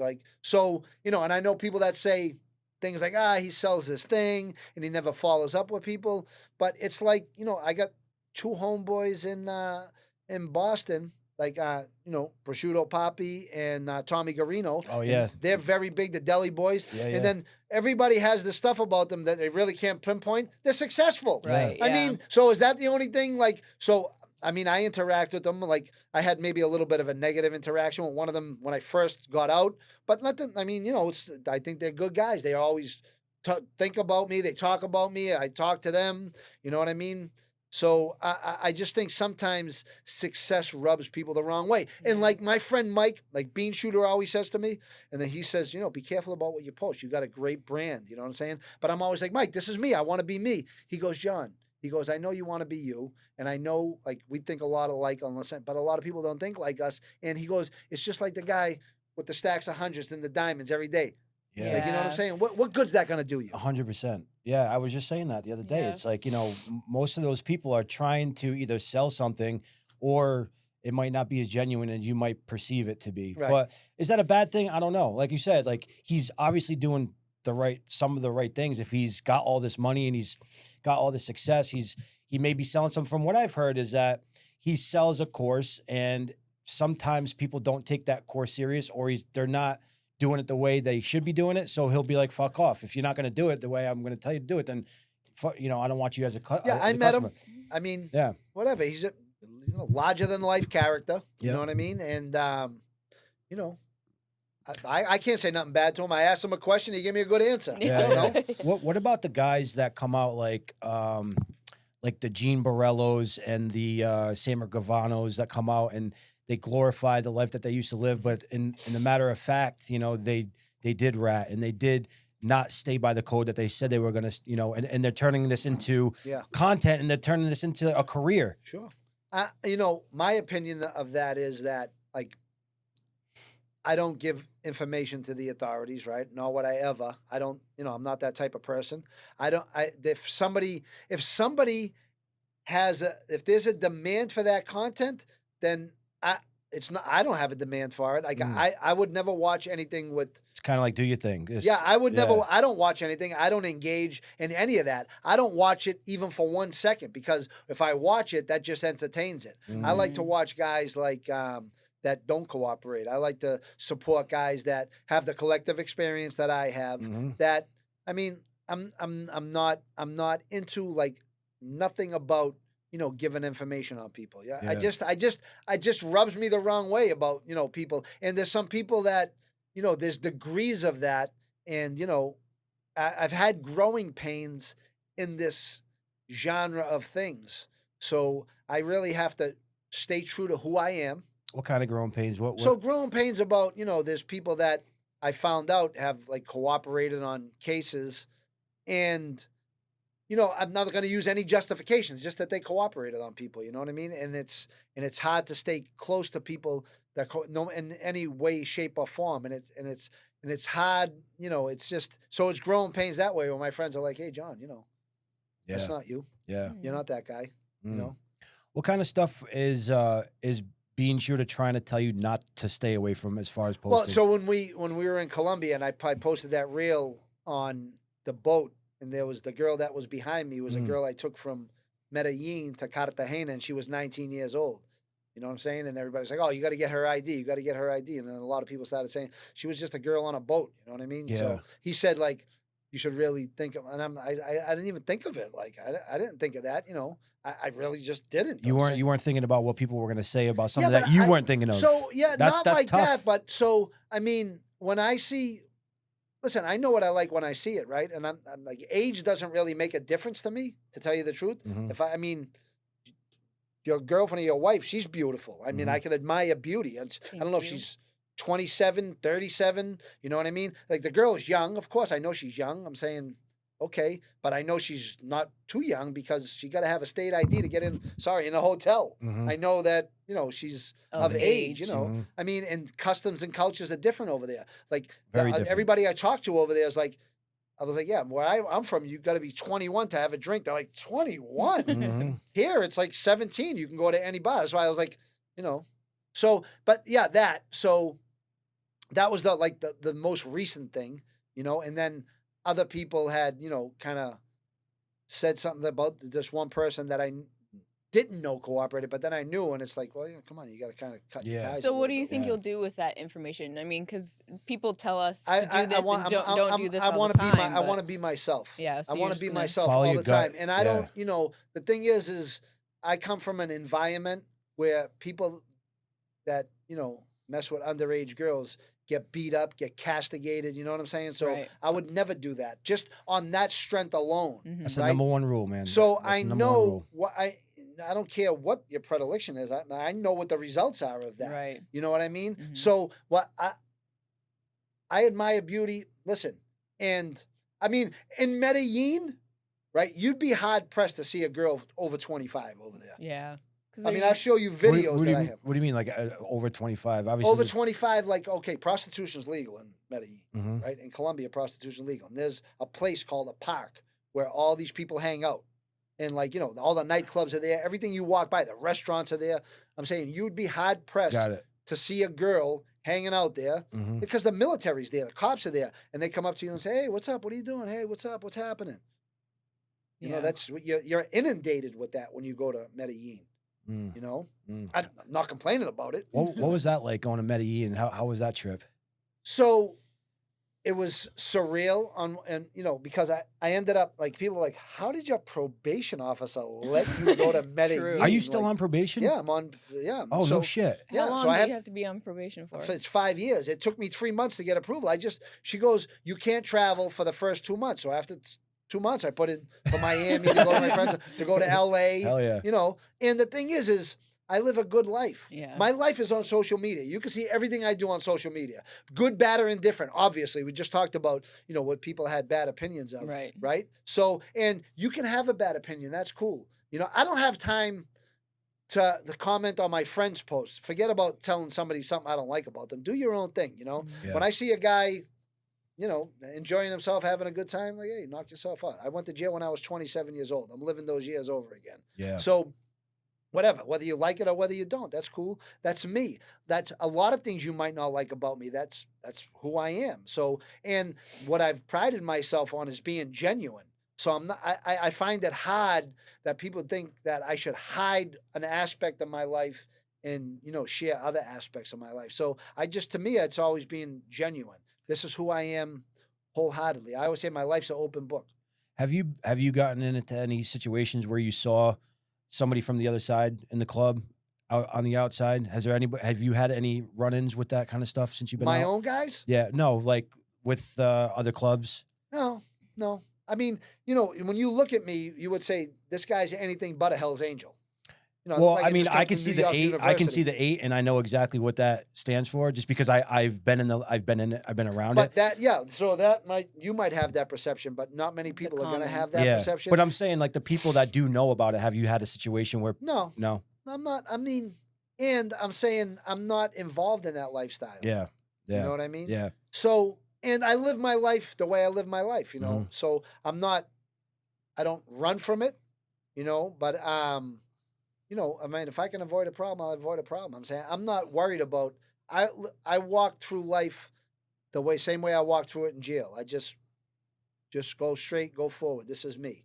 I don't go to the shower with my boots on, tied up. I go in my shower shoes because I live a clean life. If you got a problem with me, I'm saying it's a self-engineered you'll problem. Figure it out when it happens. I don't have a problem with nobody, yeah. so it's a self-engineered problem. Yeah. And if you do, then I mean, handle it when it comes. I don't want to get in trouble, but I mean, whatever happens, happens. It's life. What was some of the biggest ways you made money inside? Inside, I ran a gambling ticket for the longest time. Really? Yeah. That's what I would have done. Yeah. So, and it was lucrative. It was football good. season must have been madness in there. Yeah, it was great. I mean, so I was just talking with Bean the quickest 17 months you'll ever, the fastest 17 weeks. 17 weeks, yeah. Oh, yeah. Now it's 18. But yeah, I mean, it's the measure of time in jail is football season, without a doubt. And especially when, I get up at 5 o'clock in the morning, I put my chair right in front of the sports TV. I got my notebook there, and, a lot of the places, the administration wouldn't mind if I had a ticket because they know I'm going to pay. They know that nobody's ever going to have a problem. If there's a dispute, I'll give listen, what do you think? You think you hit? Come on, we're going to go through this. Let's figure it out. Okay, I can see how you might think that. I'll give you half. Let's square it away that way. But don't come to me ever again with that because it's not going to fly. You know what I'm saying? Tell your friends this is the way it is. And then I have another disclaimer on the ticket. You know what I mean? So I got it in. I swear I got it in. I would adjudicate things as justly as possible so there wouldn't be a problem for the administration. So they like that. I remember one time I was in Lee County Penitentiary. I was standing like on my chair. I was on the top bunk. I always like the top bunk till I got my hip done because it was clean up there. Nobody could sit in the bed. Yeah. You know, it was nice. I liked the top bunk. It was cool. I liked it. So I had like 150 books of stamps and stacks of 20. That's money in jail, right? Yeah. Stamps. Wow. So the cop came in. He was with a rookie. He was just going to say, hey, Bart, we're just going to take a look around and we're going to leave. He seen all the stamps on the bed and he went, oh, yeah, I got this cell yesterday and just walked away. Like, did me a favor, right? Wow, yeah. You know what I mean? So he was cool with me. Yeah. You know what I'm saying? He's like, Bart, what the hell are you doing? I said, listen, I was just counting stamps. No kidding. So, yeah, a gambling ticket. Yeah. So, but listen, my friend supported me. I got the best friends on planet Earth. I always say I'm the worst case study for anybody getting out of jail. I had this girl who is, she's a student at NYU, and she has an internship at NBC Dateline. Wow. And she's doing her whole thesis on me. Really? So, and she almost completed it. We got a lot of content, a lot of great. She's got a sizzle reel that's unbelievable. But I always say to her, like, you got the worst guy because I got the best friends on planet Earth. I got people that supported me. Yeah. I just, people are starving, don't know where their next meal's coming from, Mm-hmm. I mean, I'm just fortunate. And I have a lot of, It's a testament to your character, man. I like to think that Really too, but is. there's a lot of good characters out there that aren't getting the treatment that I get and didn't have the blessings that I have too. So I have to keep that, so it's always good to say, well, you're a good guy. And listen, I'm not perfect. I make a lot of mistakes, and I try to be the best person I can every day. And my friends counsel me. I got great friends that will sit me down and say, hey, John, just talk to me heart to heart. And, those are people that care. And it's just between me and them. Nobody else hears it. So, I respect that and I appreciate it, What was it like going on all these podcasts and shit when you got out? Like, and being able to tell your story and, and get that stuff out there? Because you went on some pretty big podcasts already. I think, what was the big one you went on? Ian Bick. Ian. Yeah. That dude's got a big following. He got a huge following. Yeah. Is he from Boston? No, he's from Connecticut. And Okay. that got like 400,000 Yeah. views too. Wow. Yeah. So what And- was it like all of a sudden, like being in prison and then getting slingshotted into this world of just every eyeballs on you? I like to think that,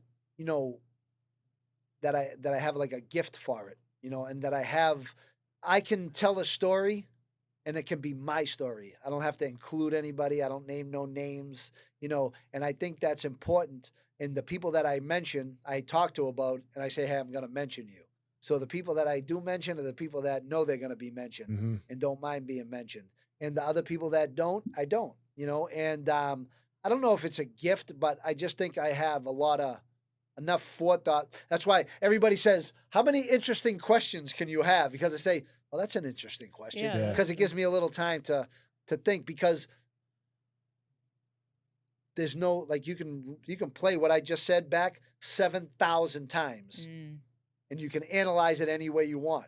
Yeah. So I have to kind of be judicious in what I do talk about. But my story, like I said, is an open book. I don't care who knows about my story, but the rest of the story is somebody else's story and they can tell it. Yeah. So you brought up something about we need to get back to the cat story. Oh, yes. What is that yes. about? So yeah, talk about the friends that you had in Okay. what prison was this? So that was Lewisburg. That was the last one. But I'll preface this. When I got 2 cats when I got home, and I thought it was going to be like relive this, but it wasn't. There was hair everywhere. They were driving me crazy. I had outside cats. Oh, I didn't- man. So what I did was I just had 2 cats, Killer and Magilla.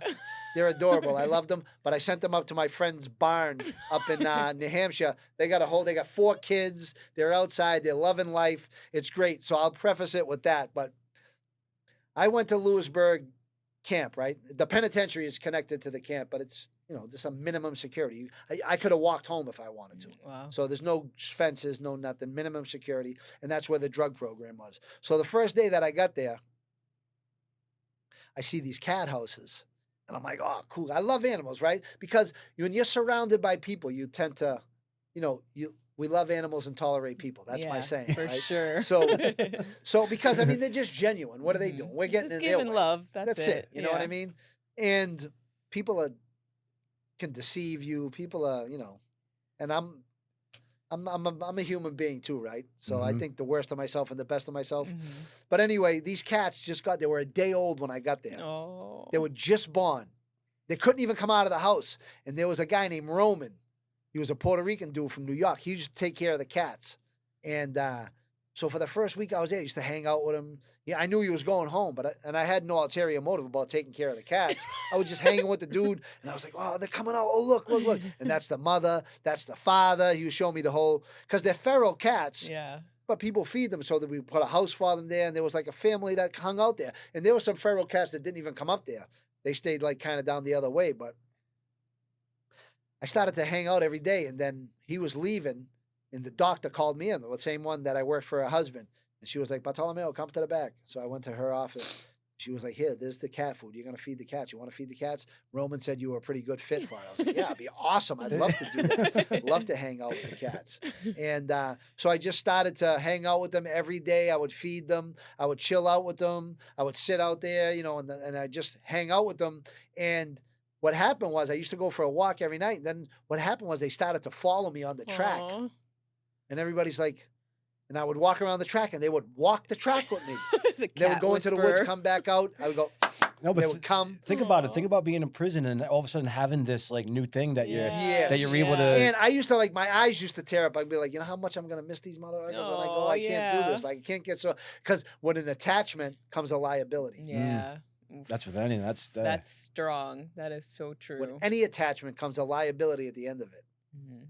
For that reason, I'm very single. I'm very unattached from a lot of things in life because I have almost a fear of it. You know what I Really? mean? So Hmm, yeah, and that's interesting. underlying that whole, I want to be single. I just want to go hang out and I want to do Did you my talk thing. to any women on the inside? Did you have like a girlfriend that you spoke to? I was every day? married twice and divorced twice to the Yeah. same How woman. does You want that to get? happen? Hey, Okay, because so we're gonna get to that. You ready for please, that? please. This might be a 10-hour podcast. Look, so I anyway, got time, brother. We're good, man. We're good. so look with the cats, they used to You want one? follow me around the track, and I used to hang out with them. And dudes are like, "Hey, how did you train these cats?" I was like, "Train them?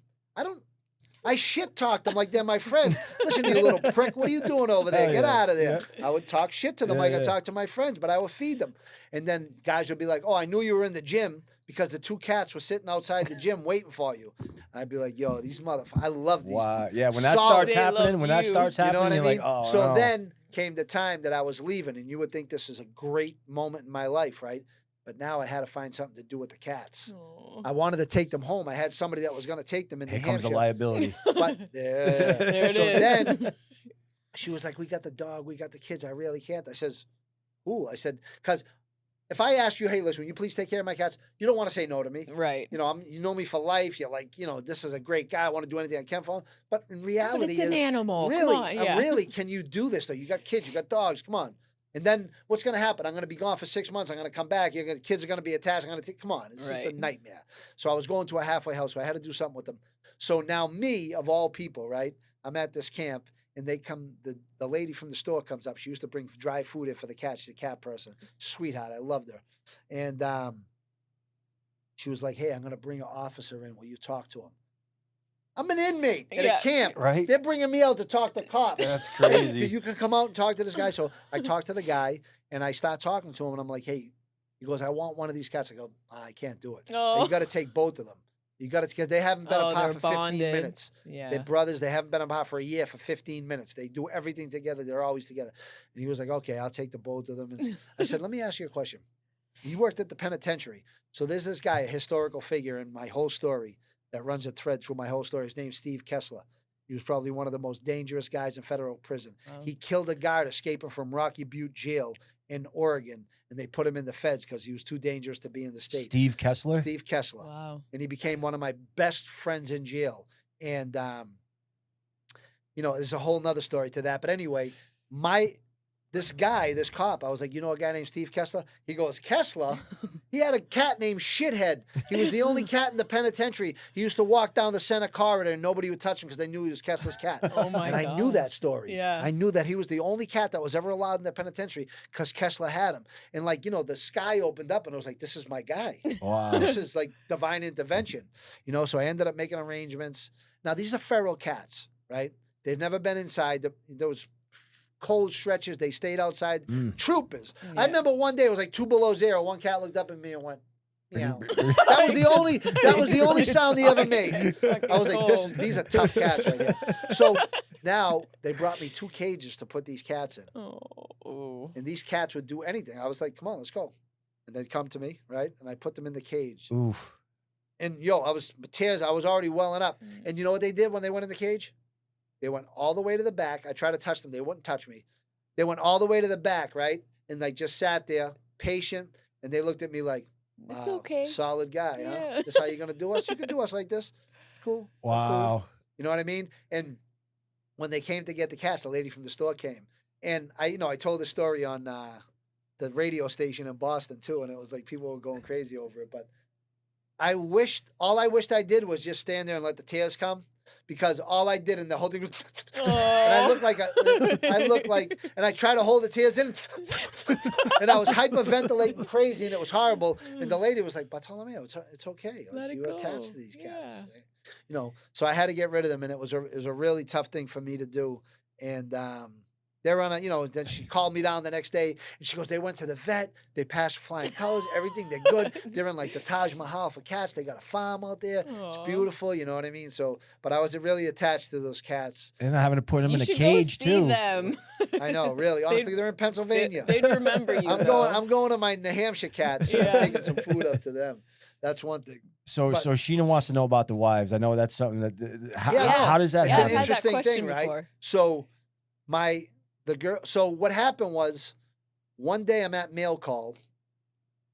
So what happened? Somebody built a website for me. That's when websites were big. This guy was a website designer when they were huge. And he put all my stuff up there, my sentencing transcripts, what I said. And, sentencing transcripts are very powerful. I told the judge that, you sit behind that flag, to tell, you want people to tell secrets about other people. I would never do that. If you or I were in a foxhole, Your Honor, the enemy could be all around us. I wouldn't give the state secrets away. We'd either get out of that foxhole together alive or we'd be dead together in there. And he didn't like it, but that's what I said, and he goes, you've done nothing but sully the names of the patriots that saved this country, but whatever the case may be is, he didn't like it. He goes, you're going to prison for the rest of your life. You're going to maximum security. If I have my chance, you'll never, ever leave maximum security for 35 years. So anyway, he went into this whole thing and Judge Young, smart guy, you read his opinion, smart guy. And his perspective at that time was that was the right thing to say. Get the bad guys, yeah. My perspective was that was the right thing to say, But anyway, so I don't dislike him over it. He had a job to do. He didn't come and arrest me. He was a judge that was assigned to my case. That's the way he felt. We're 100 years later, whatever. I hope, God bless him. I hope he's doing great. But she had read all this stuff, this girl, Natalie, right? And my name is Johnny Bart, right? So her husband's name was John. Oh, gosh. And her boyfriend's name at the time was Bart. Oh, my gosh. It was a sign. Listen, and Bart was a member of a motorcycle club over in Philadelphia. So that was like her boyfriend that she really wasn't messing with. So she sent me a letter, and I was with this kid. He was a Marine. His name was Sarge, right?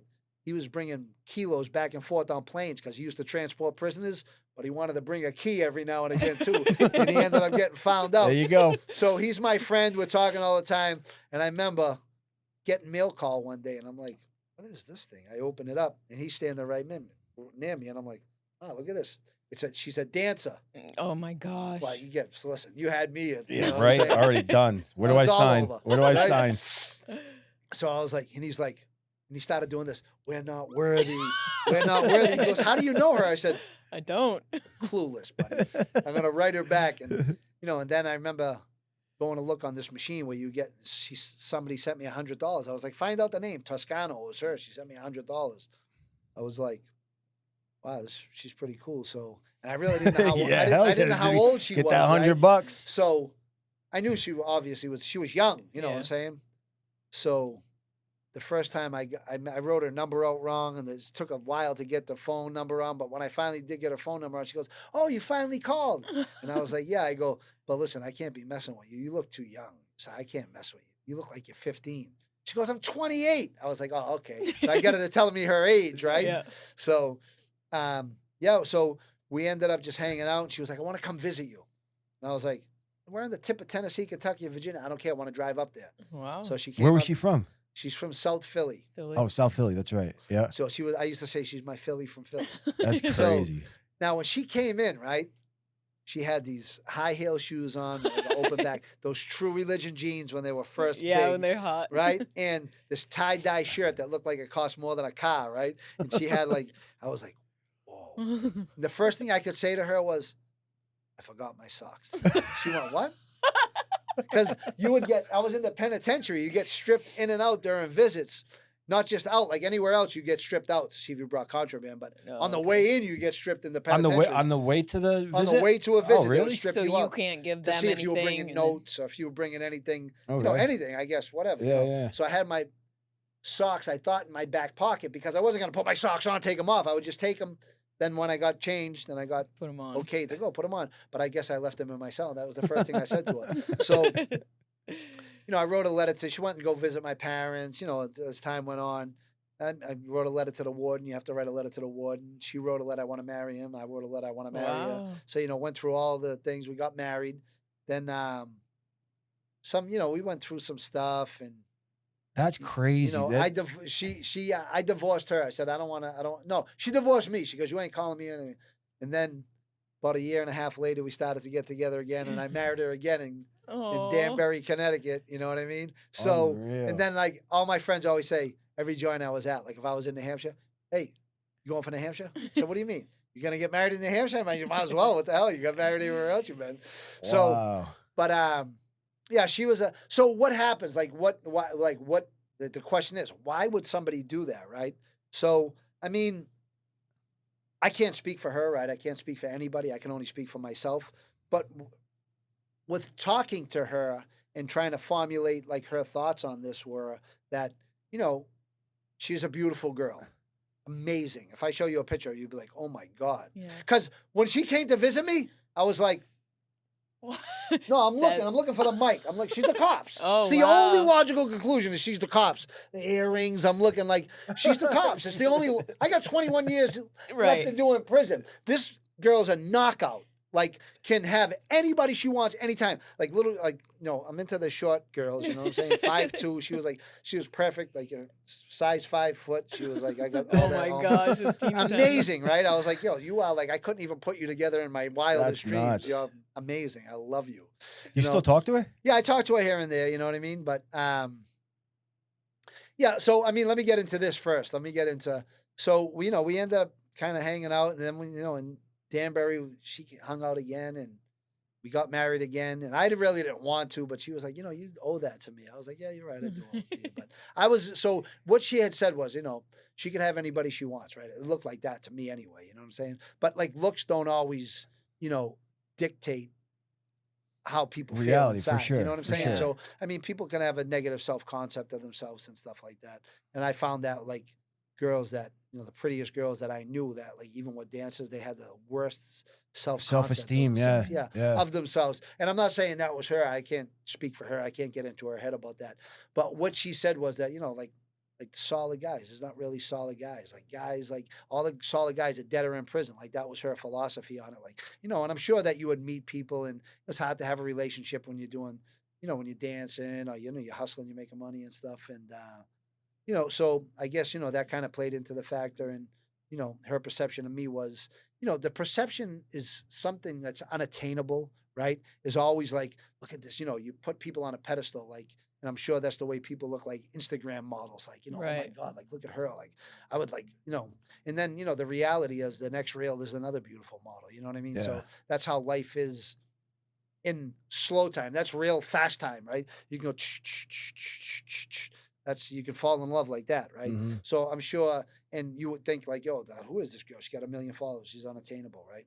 So I'm sure that people feel that way. Again, I can't speak for her, but I saw maybe she felt that kind of way about me, that I was, here I am I'm in jail, where I'm at, you know what I mean? Yeah, true. I So understand.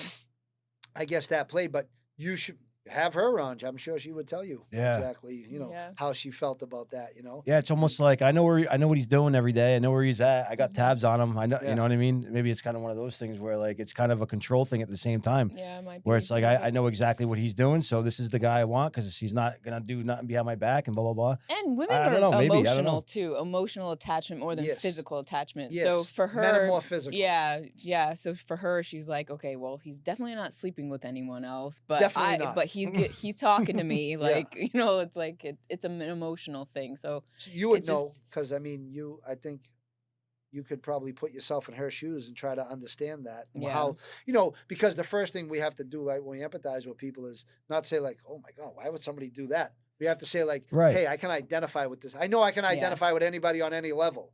You know what I mean? So what I try to do first is identify with the person, right? Yeah. And even if I disagree wholeheartedly, like I see a guy like with a pink skirt with hairy legs, and I'm thinking to myself like, I wonder, like, hold on. First of all, not like, hey, this Why? guy's a degenerate, right? Right. I mean, because you might think that way too, but and him doing that has no bearing on my life. So what I try to do first is say like, I wonder why, like, what has precipitated this? Like, To why? get to Like, what would this. how would I, what would I feel comfort in? Like, maybe I don't know, and it's hard for me to understand. Yeah. But I try to identify before I. Yeah. And as for her, in her case, she is a dancer. So she probably saw a side of men that maybe turned her off Sure. because they came in either married or, Right. a lot of them just, for her, she was probably looking at you like, no, he is solid. He's not going to strip clubs. He's Yeah. not going and ordering anyone. So, yeah, there's many different ways.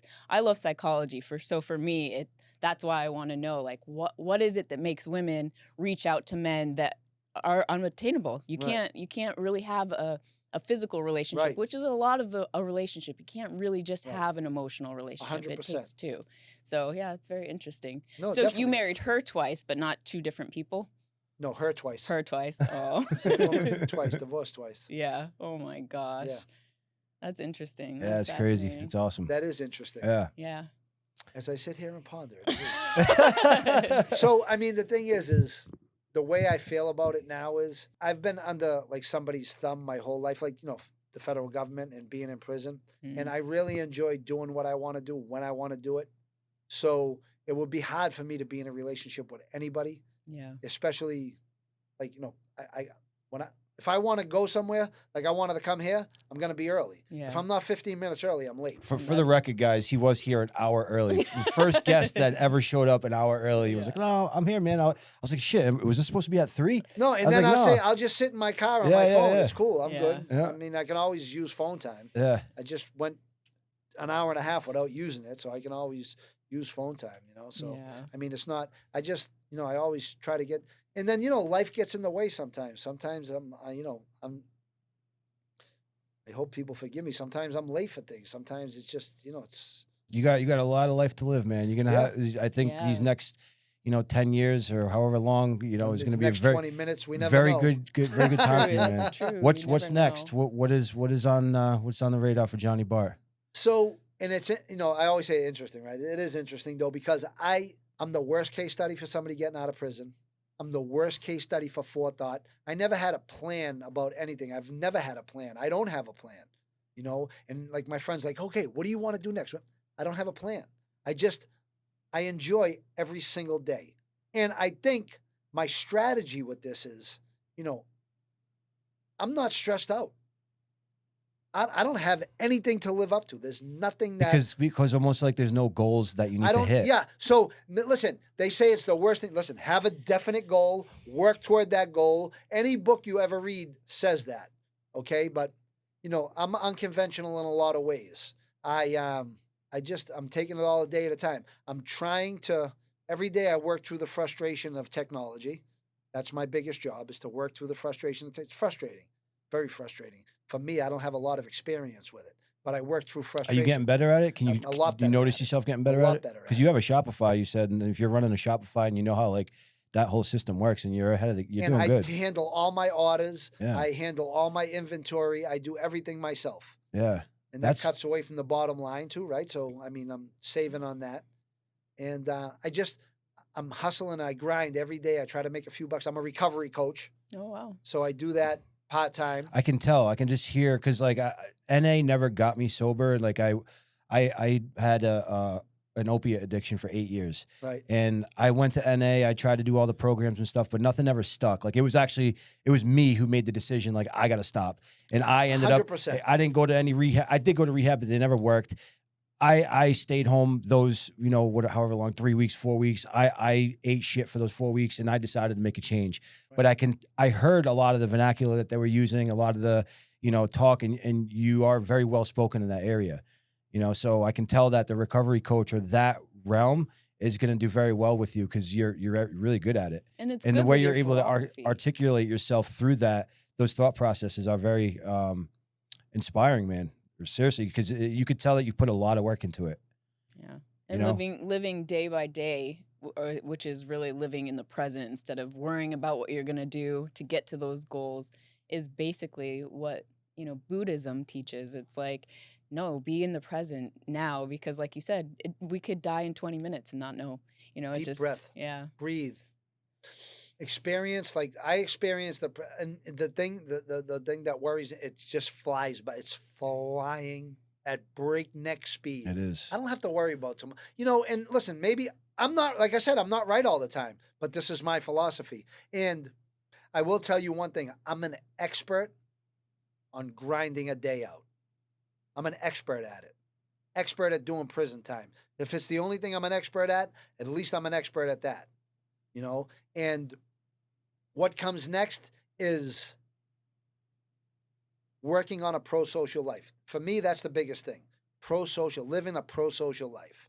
And when I live a pro-social life, I build relationships. When I build relationships, I'm going to build wealth. Not financial wealth, but yeah, financial wealth can come. It comes with it. But It comes wealth, with it. wealth, this is a wealthy experience. This conversation, just being in your presence, like, you're a sharp guy. 100% sharp. If I had a, say, how it describes, dude sharp. He's sharp. He looks sharp. He dresses sharp. He got out of a sharp truck. He got out of a sharp truck with a gorgeous woman who, like, is not just a woman, but is, like, self-sufficient, is a mother, knows her way around life, is articulate, can talk, is beautiful. I'm saying to me, this is a blessing just to be in this, to learn from this, right? So I learned how to be a friend from my friends. Everybody thinks I'm the greatest friend in the whole world. I learned how to be a friend because I got great friends. Yeah. I learn from people. Yeah, that's powerful. It really, because you are who you surround yourself with, and your network is your net worth. The people that you surround yourself with, and I've learned a lot through the years of people that I look up to. And people, how old are you? 38. Can we tell it? Yeah, wow, 38. 38. Oh, wow. Yep. You're doing great, man. God bless you. 38. Yeah, I'm doing better, man. The greatest gift on planet Earth is youth. Yeah. Yeah. True. And you know what? I'm lucky every day, man. I'm so fortunate to live this life. I'm so fortunate to have her. Yeah. I'm so fortunate enough to have my family, and like everything. 5 years ago, bro, I didn't have shit. I was a broken guy. You wouldn't have recognized me. I was in the club. I was doing stupid shit. I was not who I am today. Right. And I think a lot of that has to do with, the shit that I went through. But yeah, man, it is a gift. Every day is a gift. And if you can learn to surround yourself with good people and, try to change lives around you. Like the biggest thing that I love is, one of the things I tell you all the time is Stephanie. Yeah. Stephanie is my assistant. I like to call. She works for me. She's been working for me for the last 3 years. And when she came to me, she was working at Market Basket. She didn't know much about business. She didn't know much about computers. She was a little bit overweight. And since she started with me, she lost a ton of weight. She knows she's awesome with business now. She's making changes in her life. And that's like one thing where I'm like, I'm able to help her through her things and like provide her a life. And I'm sure the impetus for all that was you. Yeah, I mean, well, I'm sure you've influenced it. Yeah, I like to think that I did, and it makes me happy that I did. You know what I mean? Yeah. Like, it makes me happy that I can support her every day. It makes me happy that I can support my family and all my employees. Like, that's the stuff that I live for. Similar things, man. I live for being a good person, being a good friend, surrounding myself with good people. And if you're not a good person, I don't even want anything to do with you. But it doesn't take nothing to invest in somebody. No, nothing. because Zero right away. investment. No. And if it doesn't work out, it just usually happens Yeah. anyway through osmosis. Always right? I'm saying happens. it's just Always people happens. separate, people gravitate. Yeah. Always. Yep. Yeah. But listen, man, I appreciate you coming on. No, it was I great. feel like we could have a conversation We literally need probably a for part another two. hour. Part Yeah. two, part three, part four. Yeah. Yeah, man, But definitely. yeah, now you're stuck with me. Now you got to shut me up. You're No, gonna, man, You're yeah. gonna have to beat me Where up. can, where can we find you on Instagram and all your socials and stuff? You have a YouTube page too? Yeah, I have a YouTube. Can we pull page. those up real quick, Ash, and throw them on the screen? I just started the YouTube page. It's doing pretty good. I just started to monetize it. Oh, good for and, you. I got Oh, my really? first, You monetizing first now? $30 so You far. did. Hey, Yeah. hey. That's So, awesome. and I'm making a video like every couple days, just about prison, just prison experience. Yeah. What you can expect in the medical. Oh, that was cool. That the bean shooter in Boston thing. Yeah, that was it. We were on the cover in Boston Oh, magazine. What, that's what's so what's he cool. like? I see his Instagram. He's hilarious. Yeah, he's So- a funny guy, man. The way I look at it, right, is like people take social media as social media, right? I have a couple. So I love Mike, right? He's my friend. So I cut for him. Did you know him for? No, what he wanted to do was get me on his podcast. So he reached out to a friend of mine. He goes, man, I heard about this guy forever. I see free Johnny Bart shirts. I want to get this guy on there. And he always tells the story. He goes like, so I'm waiting to meet this guy. And then my friend Ika, Jason Calnan from Revere is kind of how we got hooked up. He sent him my Instagram profile. And Mike gets on the profile and he's like, I'm expecting this guy a little overweight, long hair, a beard. And he goes... this Like a club can't- guy, like a this club guy. can't be this. This Yeah, can't yeah, be yeah, him, right? yeah. So we kind of hit it off right away, and if you're my friend, you're my friend. Like, Yeah. so I don't treat it as two different worlds. The guy's my friend, so I hang out with him. We do a lot of things together. And he's a friend. He's And a he's good from guy. your area, right? He's up from Lowell. Yeah, yeah. But the one thing I like about Mike in the social media world is there's a lot of people I hang around with, right? That say, "Hey, let's do this. Let's do this." With Mike, it's like he's got the camera out and like no matter. Listen, we were doing a podcast the other night, right? And there was this guy we're doing this movie over in on the North Shore, and he's in from LA. He's an actor, and he's got this huge like train drive belt. It's huge chain. It's like this big. Like, and I'm like, I looked at it. I was like, oh, crazy. And Mike got the camera out and he goes, Oh yeah. nobody robbing that wallet. Like, just organic. That's his content. that's- Organic. That's his content. yeah. Organic. Like Yeah. one day he had the camera. We're in Florida. It's my first time traveling, right? So I'm sitting there eating something. We're at his friend Spiro's house. And he got the camera out unbeknownst to me, right? And I see the police boat and I'm like, hey, what are they doing here? Oh, I He saw that. I and saw he that. went- That and he was went, he said, hilarious. They heard you were in town. I went, huh? And he went, the enemy. And I went, the enemy. Like, unrehearsed. Like, people, you'll do 30 takes to get that. Like, Yeah. people will be like, oh, say that again. Say that. Yeah. So I like Mike because he's organic, right? Yeah, And he's you just can a tell. regular guy. And for what you see is what you get with Mike, too. You know what I'm Yeah, saying? yeah, So, and I appreciate that about him. He's just, Yeah, seems like a cool guy. yeah, he's a great guy. So your YouTube page, pull that up real quick. So you're starting to monetize stuff now. Are you going on actually making content about prison, telling it's some all- stories yeah. and stuff? That's Yep. dope. So That's and gonna do then- very well. Yeah, and I put a short up a day. Every day I put a What short do you up. got? 1.6? Nice. That's awesome, man. Wow, Yeah, and that's great. about just a couple of months ago. I Yeah, started. you're gonna do Wow, very that's well. You're incredible. gonna do So, very well. I'll tell you what, bro. You're gonna do very, And very I'm just well in learning this how world. to do the thumbnails now. You see, Yeah. I got on Canva. I'm like, Yeah. how do you do this thing? That's Damn it. awesome. Hey, CapCut, brother. CapCut. Use that's gonna be your getting best friend. Yeah. Oh yeah, I'll show Okay. you. I'll show you in a minute. Okay, I gotta Yeah, get that yeah. too then. Um, So I figure I made $30. I can buy another app. it's not gonna Yeah. stop. It's not gonna It's stop only- now. You got yeah, the it's only you, like you 10, got I the think. itch. So I got Jake Scally's another guy I hang out. You ever see Jake Scally? I think that sounds Jake familiar. Scally is the guy that does Danny bent over. Oh, the- yeah, yeah. He goes. He did yeah. a piece we with watched him. my boy Walter King. Yes. Yeah. Walter Yes. King's the man. I got to introduce you to Walter. Yes. Walter's a good guy. So- He's called the Property Plug on Instagram. Anyway, Jake's a young kid. He's like 24 years old. He got another kid on the way. Is two he kids. is he in recovery? He works Yeah. for Eddie McGrath at Good. Rockland Recovery. So he's in recovery. He does a lot of stuff for Eddie over there too. But his content is like insane. Like we met on Instagram. He wanted to meet me. You know what I'm saying? And that's like the craziest thing is like these guys like reaching out to me. I got like Isn't at it the fun time, though, bro? I got 5,000 followers. What do you want to Yeah. meet me for? Like yeah, because they can see the Your just like myself, value. bro. I can see the value and I can see the potential. next year from now, you're not going to believe where you're at. Yeah. I swear to It's you. gonna be fun to watch. What do you have? So- Your followers are going to I got triple. 12.3 thousand. You're going to be at 100K. You're going to be at 100K by next to year. get to 10. Like, Yeah. You know? Because that the kid Ian Bick too. So Ian Bick is another kid that you know, Mike's mad at him because he had a guy that Mike called out as a fraud. That guy, what the hell is his name? Oh, dude. The freaking mob guy. They're supposed to be Whitey Bulger's hitman. Sean Hicks. Sean Hicks. So Mike Bean Shooter. Yeah. I call him Mike Lee, right? That's Ian had him on?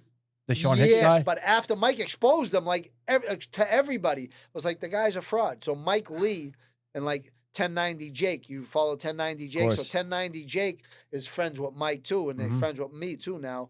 And they were talking, you know, this guy's a fraud, this guy's no good. And then Ian went and had him on the show, and that's so when you see that, there's the second the celebrity status one. Yeah, no, in between shadow band and celebrity status. Yeah, that's what we really talked about. Ian. You know, going and having this guy on his show after he had Mike on. Yeah, after he had the guy Sean Hicks on. Yeah, you got to be careful with that. Why shit. would you do that? Yeah. You know, and I love Ian because Ian helped me out too, and Ian's just a good kid. I met him, and you know, we had a good time together. He's just a genuine kid and smart kid, and his guy Matt helped me out with everything. But you're like, why would you? There's so many people in the world. Like, why even waste? There's so many good people. Yeah, I can't. I can't even comment like, on the friends that I love. Yeah, it's not even worth it. Yeah, my Instagram is official_Johnny_Bartolomeo. And why the long name?